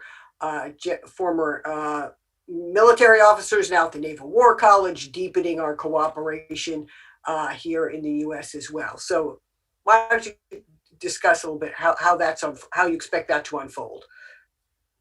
Well, we will see the cooperation between U.S. and Norway will develop in many fields. But I think also there's an important dimension of the allied exercises in the Arctic in Norway, because we also see a Nordic dimension on this exercises. We are working more closely with Sweden and Finland, which is not NATO countries, but are alliance-free nations, but part of the Western Defense Cooperation.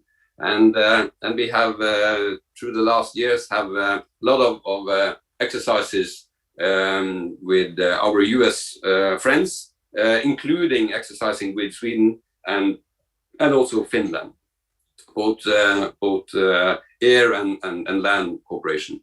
So I think we will see a more complex, but also a part that NATO will, through the US and Norwegian cooperation, also we will include Sweden and Finland more, and that also draw the picture, because then we see the Arctic, the Barents Sea, but we also see the Baltic countries and the southern part of the Nordic coastline involved in that. So we through the Nordic Baltic and the other regional models of cooperation, we will develop the exercise and defense cooperation also on to Sweden and Finland.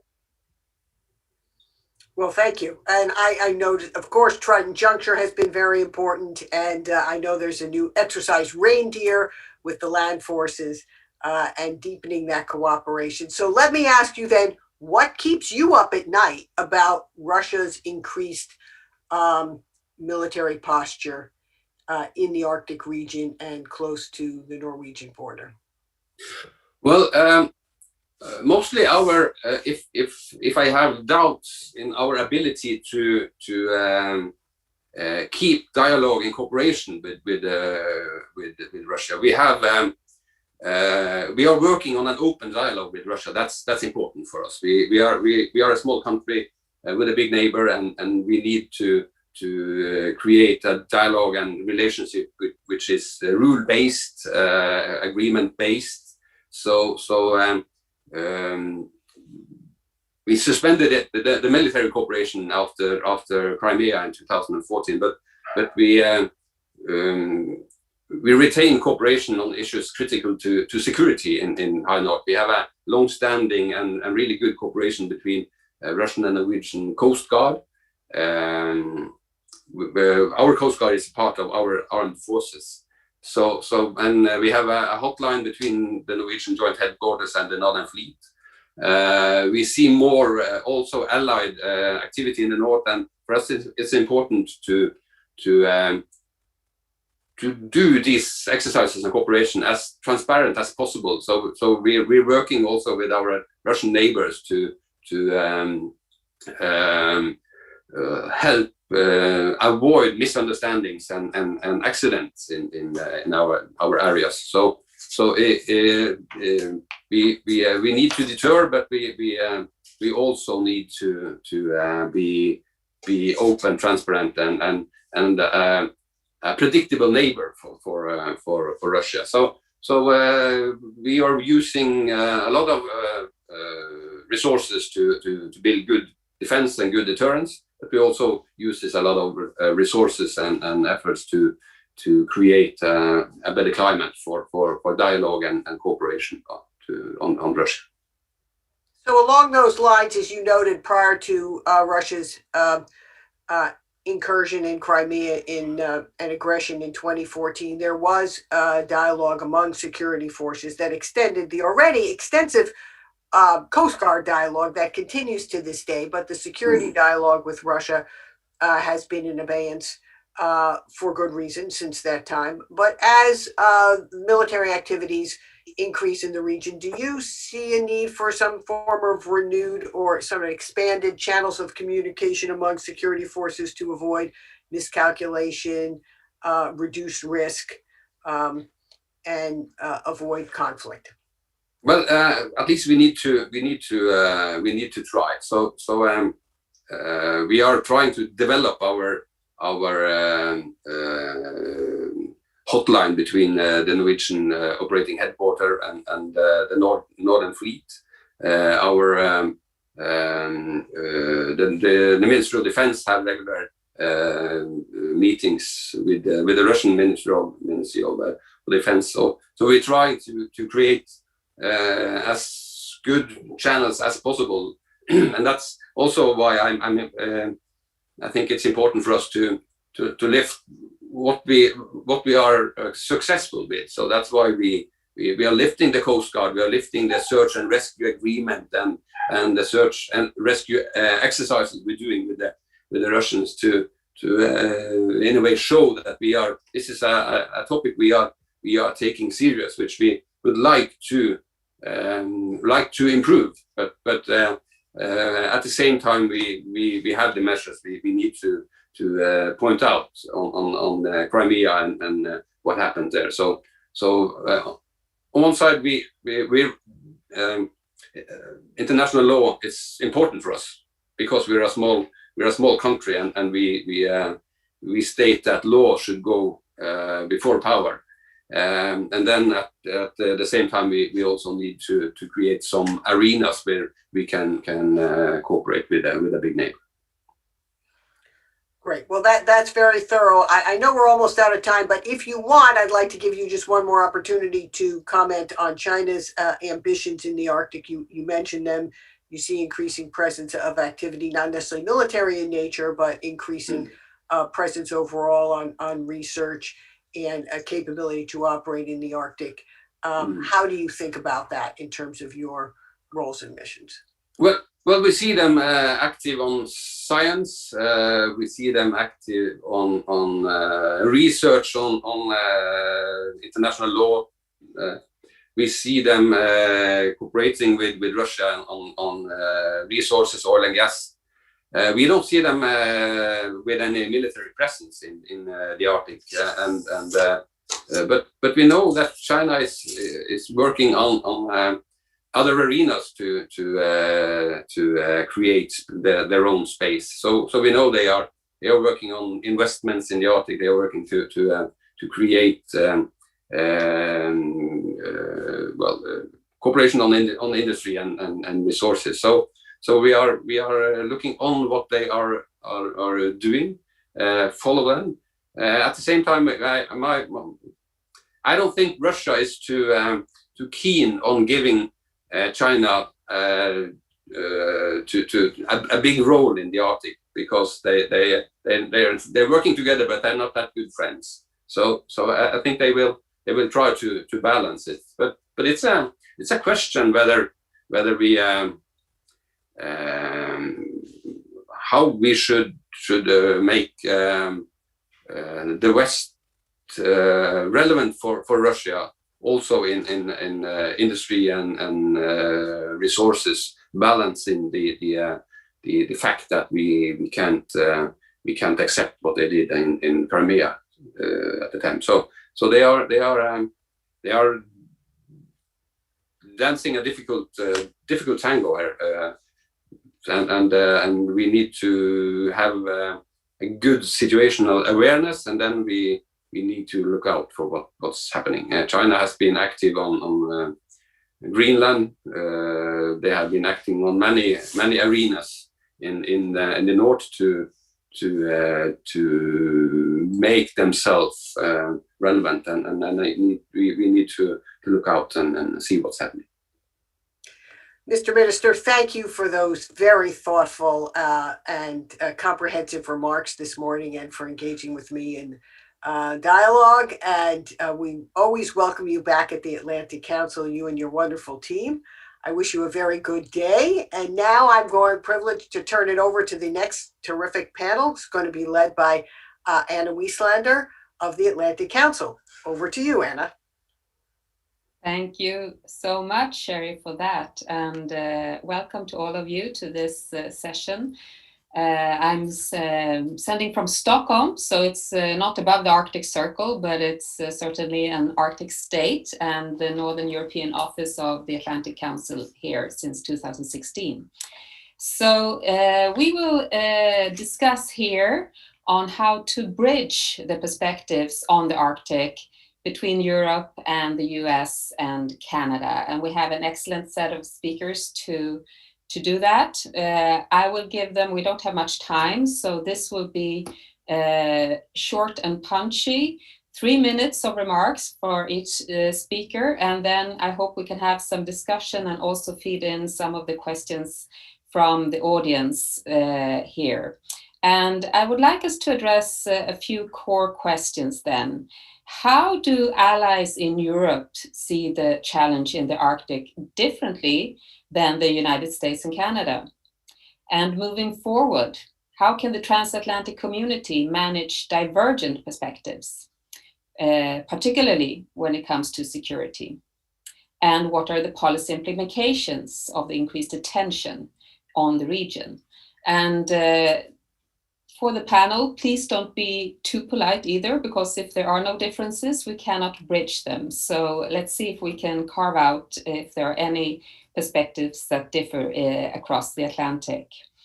And I would like us to move first to Peter Hammerschmidt, who is Assistant Deputy Minister for Policy at the Department of National Defense of Canada. Please, Peter, what is your view?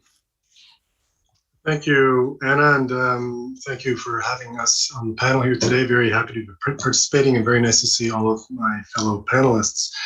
So obviously Arctic, hugely important to Canada. It's fundamental to us. It's part of our heritage, part of our identity, a big part of our future, of course, as a country. And we need to really be thinking about the Arctic on the long-term basis and with our climate lens on. For all the challenges that climate change presents for the world, I think for a number of nations, including all of us that are represented here on the panel, it's going to present also unparalleled opportunity. And as the northern regions, as the Arctic becomes more temperate, opens up, there'll be tremendous opportunity for all of our countries. So from a Canadian perspective, I think as we look out 50 years from now, we see ourselves as likely to be in a bit of a climate sweet spot for human activity, right? More arable land, more accessible natural resources, more open Arctic transportation routes. So we're going to be a very attractive place to be on the planet from the point of view of resources, climate, and migration. So we stand to gain enormously, but from our perspective, we really need to be able to take advantage of all that opportunity. We're going to need to be in a position to protect our North and our Arctic. Food insecurity, scarcer natural resources, climate migration, all of that is going to mean that our countries are going to be, other countries are going to be very interested in all of our northern and Arctic areas. So we're going to need to be prepared for that. And I think we'll need to be prepared by making investments now, but also strengthening all of our cooperation now to ensure that we can collectively protect our Arctic interests. We're starting to see all of these changes already. I won't go into much detail given the time limitations, and the Minister Bakke-Jensen has touched on all of these already. But climate change is introducing security challenges. Other countries are introducing security challenges. And strategic competition is really unfolding in the region. So the Arctic, from our perspective, is at an inflection point. You're seeing climate change, economic interest, geostrategic competition come together in a way that makes the region much more strategically important than it's been in the past. So again, we really need to be prepared to take that head on. And from a Canadian perspective, our priority is really about ensuring that the Arctic remains a region of low tension, a region of cooperation, and a region where ultimately the rules-based international order prevails and is preserved. One part of our plan for achieving all of that is to make the necessary defense investments to ensure that we can protect our sovereignty, we can strengthen our deterrence, international resilience, and be a valuable partner ultimately in North American defense as well as global collective defense. And we're starting from a strong foundation. We have a permanent military presence in the north, anchored by Joint Task Force North in Yellowknife. We have over 1,800 Canadian Rangers across 60 communities in the region. And we're making a series of significant investments under our defense policy that will enhance our northern capabilities, such as fighter aircraft, new surface combatants, Arctic offshore patrol ships, space-based surveillance and communications capabilities, and upgrades to some of our infrastructure. But really, that's just the start. We're also going to be working in the weeks and the months and the years ahead with our US partners to enhance our joint defense of our shared continent, and particularly in the Arctic space. I think many of you know that Prime Minister Trudeau and President Biden recently committed to expanding cooperation on continental defense and Arctic security, including the modernization of NORAD, which is our binational North American Aerospace Defense Command. So core to that work is going to be replacing surveillance capabilities in the North Warning System. Given the new threat environment, we see it being replaced with a layered system of systems, a network of integrated sensors that will operate across all domains from underwater out to space. We'll be looking at modern pan-domain command control and communications, at infrastructure requirements, and other initiatives to improve our ability to project and sustain forces in the Arctic. And these investments in the North will also bring further benefit to other parts of government. They're going to advance other domestic priorities in the Arctic, such as creating jobs, growing economies, advancing our green and innovation agendas, and other priorities. So all of those things together will help really contribute to security in our Arctic. The final point I make is really just about cooperation with our partners. And that's really a priority from a Canadian perspective. We see that as absolutely necessary for our collective security in the Arctic. So we're deepening our defense cooperation with Arctic allies, such as Norway and Denmark. We're increasing, for example, surveillance and monitoring the broader Arctic region. We regularly invite Arctic allies and other key partners, such as the UK, to participate in Operation Nanook, which is our signature northern operation. And ultimately, we're actively working with NATO to ensure the alliance can deter, defend, and undertake operation throughout its entire area of responsibility, which includes the European High North and the North Atlantic. And from a Canadian perspective, and Minister Bakke-Jensen touched on this, cooperating with NATO allies to protect those sea lines of communication is going to be absolutely vital. Crossing the Atlantic to support Europe in the event of a conflict will, for Canada, be an operation unto itself. We're going to have to fight our way across the Atlantic. And moreover, if were there to be a conflict involving the alliance in the future, from our perspective, we don't think it's going to be confined to just the European theater. We think it's going to be much more global in nature. And so that deterrence value of protecting NATO's western flank for Canada cannot be overstated. And that's why we really see our efforts to strengthen continental defense, to modernize NORAD, is really essential to ensure that North America is secure and therefore better able to project forces, including in support of our NATO allies. So maybe I'll stop there. I think I ran over. Thanks, Anna. Thank you so much, Peter, for that excellent start. And we will go on, and I would like to invite Her Excellency Lone Denker Visborg, Ambassador of Denmark, for the next remark. Thank you very much, Anna. I was listening to your lead-in questions, and to be absolutely honest, I find it quite hard to find all these differences. I'm sorry to disappoint you, but after having listened to Peter Hammersmith, I don't find them either. I think I could almost have held his speech and he could have held mine maybe, but let me try to give you a few sort of Danish perspectives on this. So let me start by echoing what Peter said and what has also been said earlier, that the Arctic region is a place with enormous potential. But it's also influenced by challenges. And I think we should acknowledge the challenges, but not over-exaggerate them either. A lot is working well in the Arctic region, and we have solid institutions and networks in place, and there's a good track record for cooperation. At the same time, obviously, we have to be clear-eyed about the situation.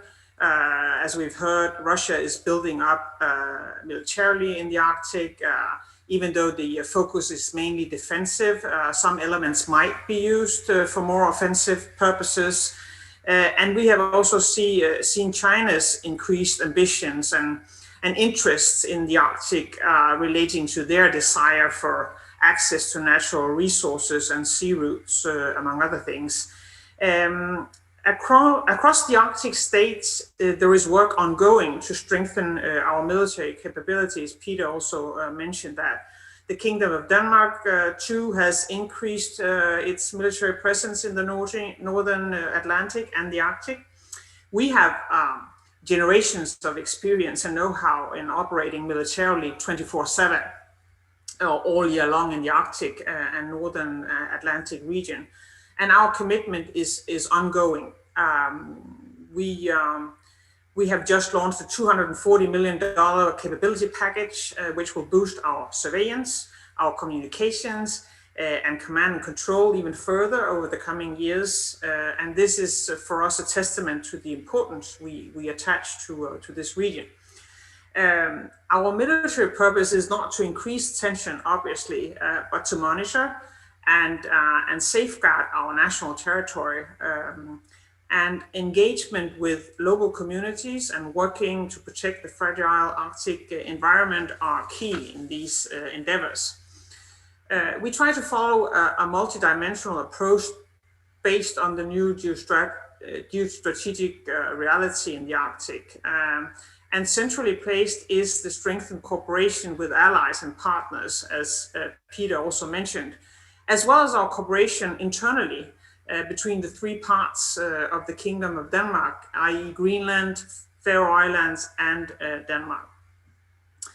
As a co-signatory of the Ilulissat Declaration from 2008, the Kingdom of Denmark considers that the Arctic coastal states have a special responsibility for ensuring peace and stability, and this remains the core of our approach.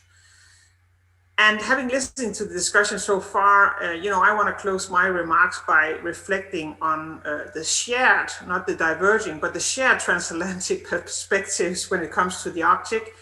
In a recent op-ed, Secretary Blinken and Secretary Austin described partnerships, allies, and close relations as force multipliers. I think this also goes in an Arctic context. Despite the very different nature of all the countries that are present here today, I think it's striking that we share the same analysis, that there is a massive potential in the Arctic region and beyond, but that we need to protect that potential. And only by working together can we meet the challenges. And just like we need to unleash this vast potential, we also share the need for continuing to discuss how best to protect this region between Europe and the US and Canada. And I see no diverging messages that change that. Thanks a lot, Anna. Thank you so much. Although you disappointed me, of course, a bit then on the drama here. But let's see then. We're moving on. Thank you so much to Norway and Henning Waglum, who is Director General for Security Policy at the Ministry of Defense. So please, Henning, the floor is yours.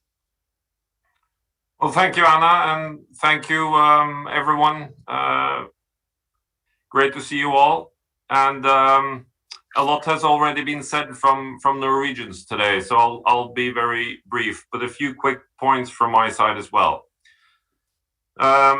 Focusing primarily on the military strategic development and importance of the Arctic. So first, a quick reminder that the Arctic is many things, but in geostrategic military terms, it's important to remind ourselves that it is the home of the largest concentration of non-Western military power, situated across the border from Norway in the Russian Arctic, the Northern Fleet.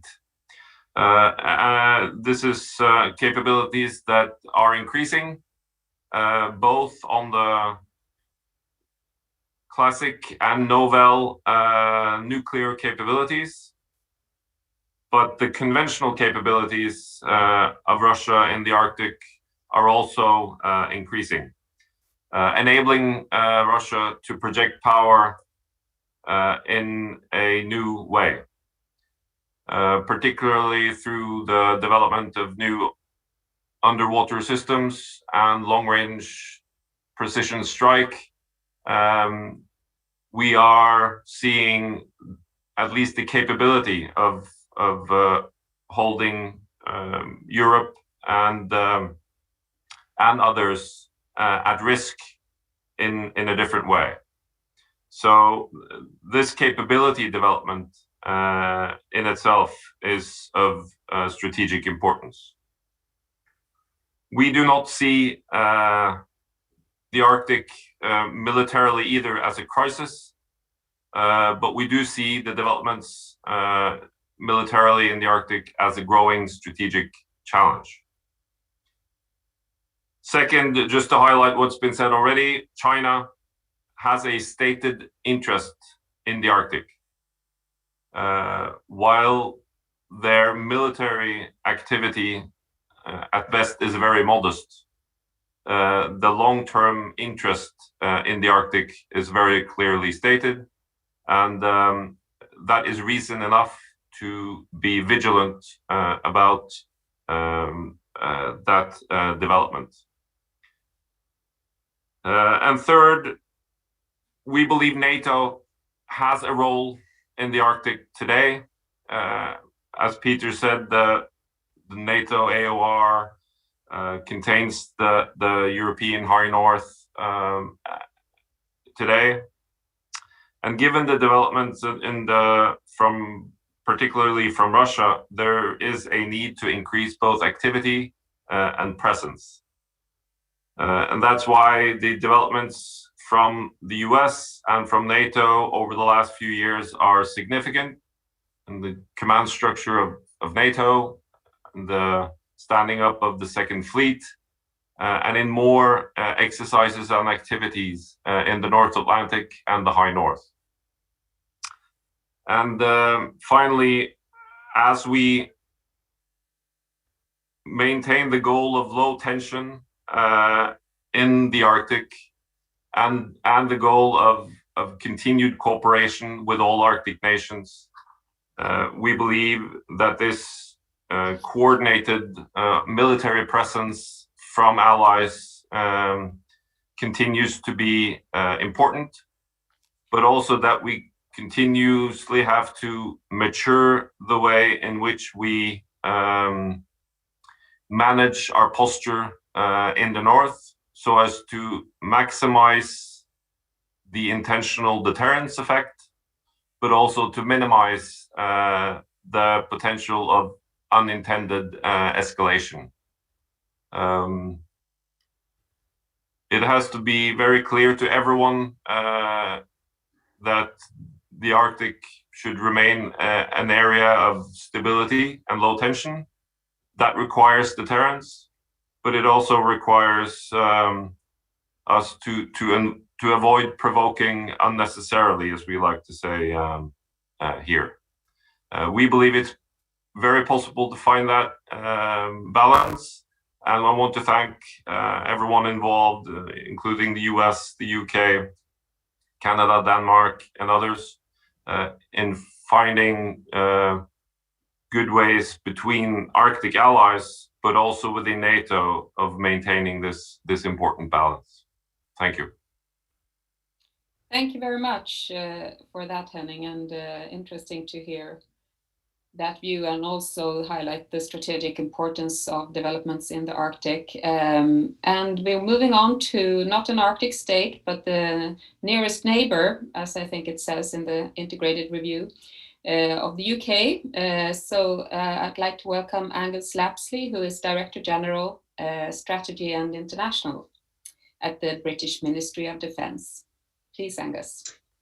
Thank you, Anna. And as you say, I'm quite a long way from the Arctic here. I'm down in Canterbury in southeast England, where the closest we get is watching Swedish crime dramas. But I'm afraid I'm not going to produce that much drama because actually, I mean, Peter, Henning and I, we all do the same sort of job, and we have a habit of finishing each other's sentences because we really do see a lot of this very like-minded. But I suppose the difference is because Britain we're not one of those states who has stewardship of the Arctic and the High North. I suppose the slight difference is we tend to see it more through how the Arctic fits into broader strategic challenges. And I mean, I'm going to talk about the defence ones, but I think it's worth noting that the UK sees the Arctic through a broader lens. We think it's extremely important for climate and for climate science. And indeed, we announced in our integrated review earlier this week that we're going to put more money into Arctic science for precisely that reason.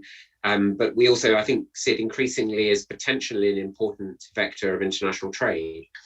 If the Arctic, if the Northern Passage begins to open up, or either of the two Northern Passages, then over time that could start to impact on global trade patterns, because for most Europeans it will become the fastest route to, or the shortest route at least, to Northeast Asia and the Northern Pacific.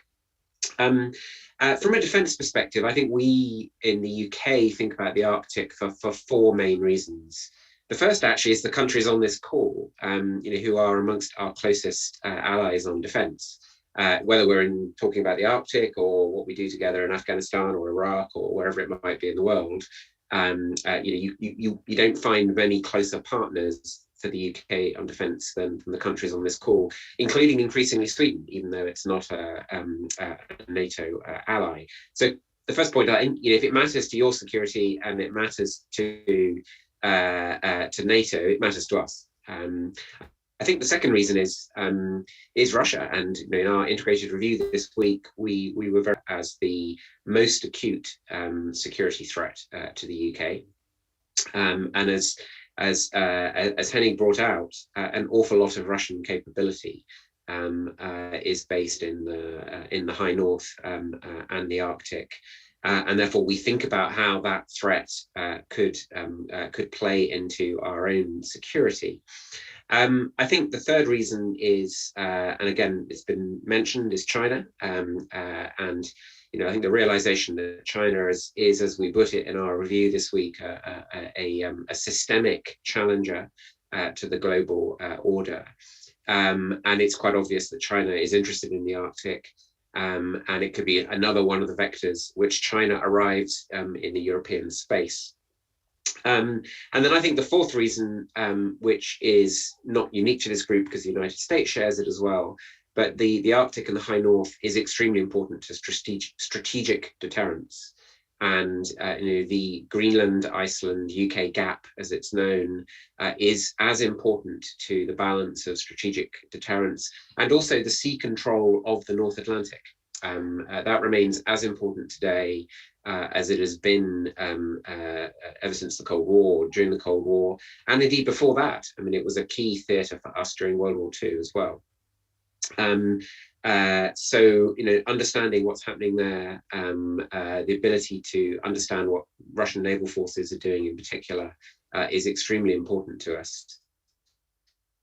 And one of the things we continue to invest in, for example, being able to operate our submarines underneath the ice. And that's why I'm wearing my US Connecticut t-shirt today, having participated in an ICEX exercise that we did with the US a couple of years ago. Just in terms of the kind of investments we're making, so we are going through a major recapitalization of our anti-submarine warfare capabilities, which are essentially focused on the North Atlantic and the High North. So we're building a new generation of frigates, which is in cooperation with Canada. And we've invested in a new generation of maritime patrol aircraft, the same aircraft that Norway and the US operates. And indeed, up in Scotland now, you're now starting to see British and American planes operating together from the same bases. And shortly we'll be able to do that with Norway as well. But we're also investing a lot in the Joint Expeditionary Force, which is a group of countries, mostly in NATO, but also including Finland and Sweden, for which the UK provides a kind of framework nation service, if you like, to allow those countries more flexibility and ability to deploy principally in Northern Europe, but not exclusively.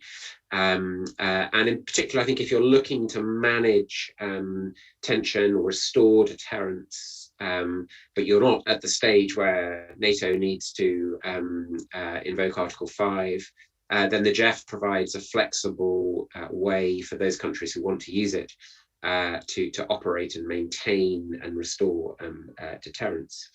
I'd say just a couple of last few things. I mean, as a maritime nation, we are always very preoccupied by maintaining the UNCLOS system.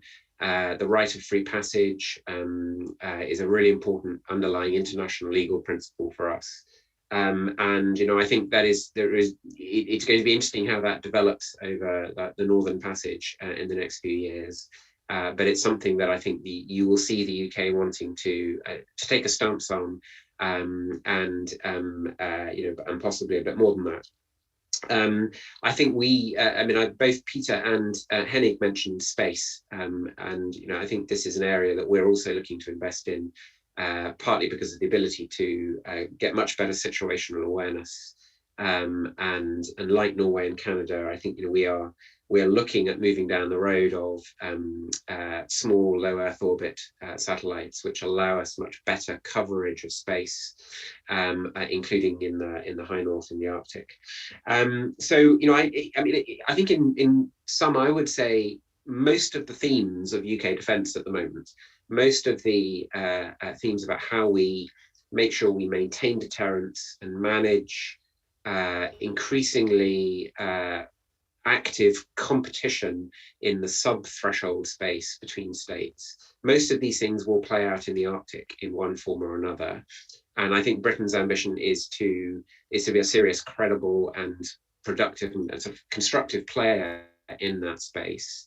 Doing so, as everyone has brought out, you know, in a transparent and predictable way. And we all recognize Russia has legitimate interests in the High North and Arctic. That's perfectly fair. So we don't want to be provocative, but we do want to show that we can operate there, whether it's our frigates pushing up into the Barents Sea, as they've done twice this year, whether it's pushing up into the Baltic Sea, as we're doing this week, or whether it's our Marines and Air Force operating and training in Norway, as they've been doing for many, many years now. I think that, you know, that's the kind of contribution that we want to make. Thank you so much, Angus. Excellent overview. And we are moving over to our last speaker of the panel with the US, who has released for the services various Arctic strategies. I think the naval came this fall, if I recall correctly, and the Army just also had its Arctic strategy out this week. And I would like to welcome Jennifer Walsh, who is performing the duties of the Deputy Undersecretary of Defense for Policy at the US Department of Defense. Welcome, Jennifer. Thank you very much. I really appreciate this opportunity. Thank you to the Atlantic Council for putting this on, and to my fellow panelists. It's great to see in particular Henning Waglum, because we started working together about 20 years ago on the US-Norway relationship. The Arctic security and Arctic stability is absolutely a priority for the Department of Defense, and it's a very important issue for me in particular, given my history working with the Nordic region. I am not going to introduce drama here. This conversation is not new to the collection of countries represented here. And so as we have differences of views, we have ways to work those out. So no drama from the US injecting into this conversation. But I would like to identify some areas where the US is focused in moving forward. Our priorities and our objectives with respect to this region are aligned with what others have said. It's about maintaining the Arctic as a secure and stable region. For the United States, it's also about looking at this region through the lens of defending our homeland. And then, as the President and the Secretary of Defense have said, cooperation with allies and partners is more important than ever. And I see this being particularly valued in the Arctic region. So I expected coming into this conversation, and has been reaffirmed through my fellow panelists' comments, that we agree on many issues, including that building awareness on the Arctic issues in play is extremely important, both to understand the opportunities, to anticipate where there may be challenges or threats, and also to be able to communicate what are the norms that we are establishing for behaviors in this region. Enhancing our operations and our cooperation. The United States, through the Department of Defense, has bilateral military activities with Canada, Denmark, Norway, the UK, other countries, specifically focused on demonstrating our capabilities to operate in this region. And then important for all of us is ensuring that the rules-based order is applied and then enforced in this region. These are essential principles and bases for our future calls to action when we're considering our respective interests, but also our collective activities. We may see the challenges or how we prioritize these challenges, or what order or sequence of actions we take to respond to these challenges in different ways, but that doesn't mean that we disagree. And for those areas where we eventually may have divergent views or disagreements, I expect the transatlantic community will react as it has on so many different issues, and that is through communication, collaboration, and cooperation. We're going to pursue our outreach on Arctic issues through very well-known venues and standing processes. The Arctic Council, first among equals and bodies to look at issues in this region, but separately through security issues, which the Arctic Council doesn't get into. We're going to continue our bilateral work with countries on this call and around the world, those who are expressing interest in having more play or at least better understanding of what's going on in the Arctic.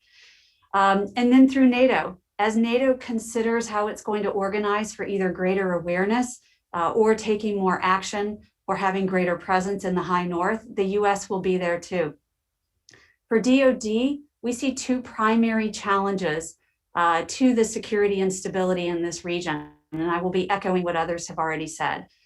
First, Russia. We are not looking to invite or provoke any type of conflict or escalatory actions, militarily or otherwise, in the Arctic. But we have been watching Russia's behavior around the world. And as it continues to develop its presence and its capabilities in the Arctic, we have to be able to connect some dots and think forward about what should we be anticipating from Russia in this region. Even if its interests right now are focused on territorial defense, how far will it go to increase its oversight or control of northern sea routes as those open up? Second, China.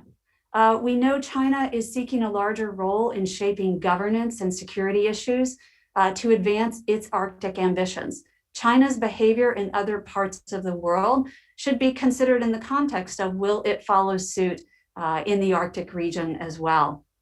So we're watching those, but no crisis right now. And our objective, as is everyone's, is to prevent a crisis. You had also asked us to look at what are the policy implications for increased attention on the region.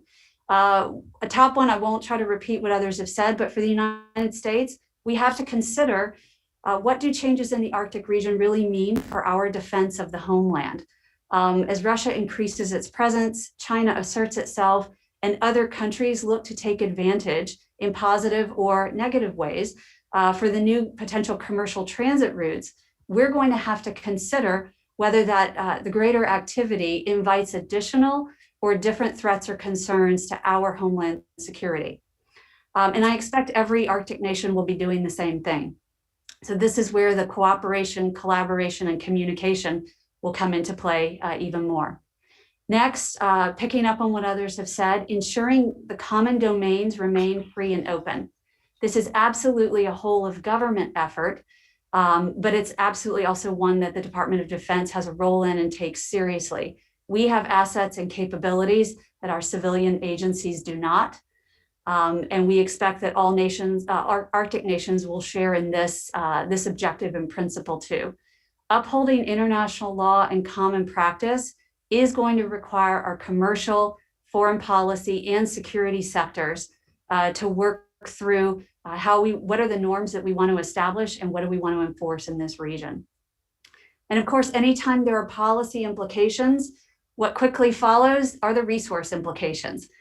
So depending on whether and how Arctic realities unfold from a security standpoint, the Department of Defense will be considering how do we shape, scope, or modify our investments required to achieve both the opportunities and also the challenges for the region. And in that regard too, this will bring us back to my triad of transatlantic words of communication, collaboration, and cooperation. This is shared space, it's shared opportunity, but it's also shared responsibility. And the Department of Defense looks forward to continuing to play our part. And I'll close there. Thanks. Thank you so much for that, Jennifer. It's very interesting to hear your assessments. And I would like to pick up on the issue of NATO and what NATO should do. We have heard here about how the stakes are getting higher in the Arctic when it comes to strategic competition entering into the area.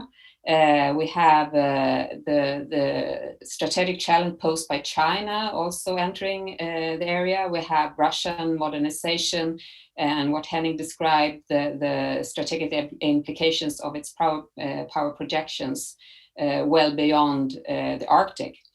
So if we have a question here from Stephen Flanagan at RAND, and I would like to pose that question. As NATO is developing and looking forward to develop a new strategic concept ahead, what should that concept say about NATO's role in the Arctic? If you could say something about that. So what should the strategic concept say about NATO's role in the Arctic? And I would like to add a question that goes back to Bakke-Jensen's defense minister's, what he said about the Nordic cooperation, that Sweden and Finland are much more also involved in Arctic Nordic cooperation. It also goes down to the Baltic Sea, and this is all connected. How do you foresee that Sweden and Finland, not members of NATO, but close partners to NATO, could be part of this kind of new assessment, continuous assessment that is needed of Arctic developments when it comes to NATO's role? So who would like to start? Are we going, let's go back to Peter. It was a while ago since you had a chance to talk. Thank you, Anna. I guess just off the top, I mean, the last strategic or the existing strategic concept is a 2010 document for NATO, and all of us recognize, and we've been talking about it today, just how much the world has changed since that point in time. In particular, the behavior we've seen from Russia, but in many other ways, including China too, which we've talked about as well quite a bit. So just the updating of the strategic concept to reflect the new reality is going to be incredibly important, including to NATO's focus on the Arctic. NATO too is going to continue to emphasize the importance of partnerships and that includes partnerships with non-NATO members in the Arctic, like Finland and Sweden, but also with partners in other parts of the world. So that will be a way to work towards addressing security in the Arctic more broadly. The continued emphasis on deterrence and defense of the Euro-Atlantic area, that involves as well, as mentioned in some of our remarks today, the need to be able to operate in cold climates and the high Arctic and the Arctic in the north in general. And so NATO will continue to emphasize that as part of its focus going forward. But I think, again, generally the updating of that strategic concept is going to be absolutely critical to reposition partners to focus on the new reality of our strategic environment, which includes a much different Arctic environment and challenge from Russia and from China than we've seen in the past. Ambassador Elone, would you like to comment on NATO's strategic concept? What do you foresee? Yeah, so I mean, NATO covers the Arctic, and so it's important that that region receives the necessary attention. And we believe that the increased focus that we see in NATO on the North Atlantic and the Arctic is only natural in light of the new security developments, you could say, and dynamics. Our position is that NATO should focus on strengthening its situational awareness and also support allied presence and exercise activity in order to strengthen our ability to operate jointly in the region. That's where we see, for the moment, NATO's natural role in the Arctic. And when it comes to, you asked about Sweden and Finland, we have been very pleased and have supported actively the closer and closer cooperation between NATO and Finland and Sweden. And Sweden and Finland have long-standing experience with operating under Arctic conditions. So I'm absolutely sure that there's something to learn from them. It will be natural to include that experience in our consultations, NATO, Finland and Sweden. So that's what we would like to see happen. Thank you. Thank you. So Henning, what's your wish list for the strategic concept? Well, thank you, Anna, and also thanks to Stephen for a great question. 3 quick points. One, I think the strategic concept should highlight the fact that NATO has a role in the Arctic. There has historically been some doubts about that. It has a role. And second, that the ambition of maintaining the Arctic as an area of cooperation and low tension is important. And third, that that as Jennifer alluded to, both the ability to deter, but also to influence the future norms of presence in the polar ocean is vital because of many reasons, but most importantly because of the area's importance in strategic deterrence. So it is in all of NATO's interest to have a clear, a balanced, but an active both presence and policy on the Arctic. Second, on the Nordics, I would just say that cooperation within the Nordic countries is increasing.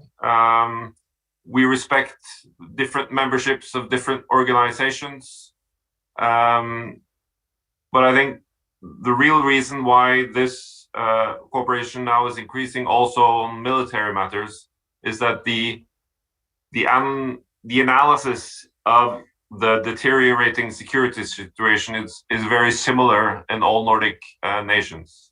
So there's a new level of seriousness about defense and security also in the Nordic countries, and one of the measures we are all seeing is that more cooperation is needed. And finally, I just have to say, Jennifer, it's wonderful to see you, and I can't believe it's 20 years, but I'm afraid it has been. Good to see you. Great. Thank you. Angus, please. So thanks. So 3 points. So firstly, I really agree with Peter that the so-called DDA, the concept for the defence and deterrence of the North Atlantic area, which is a military concept, that is already changing the way NATO approaches the Arctic and the High North. It's already encouraging allies to be more active, more forward, to work closer together. Secondly, so Finland and Sweden, I mean, they are hugely important to maintaining security and defence and deterrence in Northern Europe, partly because they're both actually very capable military powers, but also I think because of that kind of wider awareness and understanding they have of the different ways in which we are being challenged, including ways which are not military. I think some people call it hybrid. I think both those countries, like all of the Northern European countries, actually are really strong in this area, and we need that overall awareness and sense of control. On the next strategic concept, so I have to admit I'm quite sad, and I read the last 3 or 4 strategic concepts the other night, and it's really striking how the last 2 strategic concepts have basically started by saying, well, we in NATO are now pretty safe and secure, so what are we going to do to help the rest of the world? How are we going to go out? And I think one of the core challenges for the next strategic concept is to recognize that whilst NATO may well still be an exporter of security, I hope we will be, we've got to think a little bit about the threats that are coming to us now. And they will come in a 360 way. Some of them will come from the south, some of them will come from the east, some of them will come from the north. So I think all the practical ideas we've heard so far are really good. I think, though, it'll have to be part of an underlying mindset shift in the next strategic concept, that actually we have to look to our own territorial defence and our own resilience a little bit more, because the world is coming to us. It's not now just a question of whether we go to the world. Thank you. And Jennifer, please. Thank you very much. I agree with what Angus just said.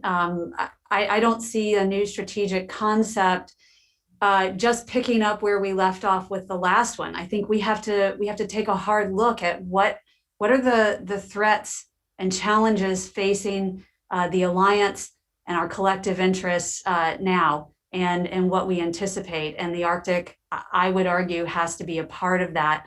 Obviously, the alliance is facing any number of threats, north, south, east, west, but not all of them are in equal standing. And so I think NATO's work will be putting each of these in an appropriate place, and recognizing that ignoring any will come at our own peril. But it doesn't mean that we treat all of them the same. Still, I'm pleased that NATO is starting to think more about the Arctic region, addressing climate change. The United States looks forward to being a part of that conversation, and evolving and advancing how NATO looks at that. We are always seeking ways to improve our cooperation with allies and partners alike. And so in that regard, the more we can do to optimize and maximize what Sweden and Finland are willing and able to do with the alliance, we're on board. Over. Thank you so much. And I wish we had more time to discuss, but that's the trade-off here. We have had 5 perspectives from the alliance, and that has been great, but not that much time to perhaps discuss as much. A lot of great questions in the chat, which I unfortunately will not be able to pick up on. But I just want to say that it's interesting that you all mentioned both Russia and China in moving forward, but you all also mentioned this classic formula for the Arctic, high on cooperation and low on tension, as at least also the future ambition and goal of the region, and I think that's positive to hear that we have big challenges, but also opportunities to get this right, I would say. And I think I just want to conclude the whole conference now saying that it's very important, I think, to look north, and that we all do that and make this joint assessment. I'm glad that there were not many differences to bridge. That's we are way on our way here. That's excellent. And I look forward to more discussions of this kind, actually, to build further on the common ground that exists, because it is a crucial area for not only this part of the world, but it has global dimensions. So with that, thank you all for joining us today. Thank you for excellent speakers. I know you can't hear the applause, but I'm sure they're there for those who listen to us. And thanks for everyone who has joined us today. And have a great evening and weekend, actually, as it goes here in Europe, at least. Thank you all for joining.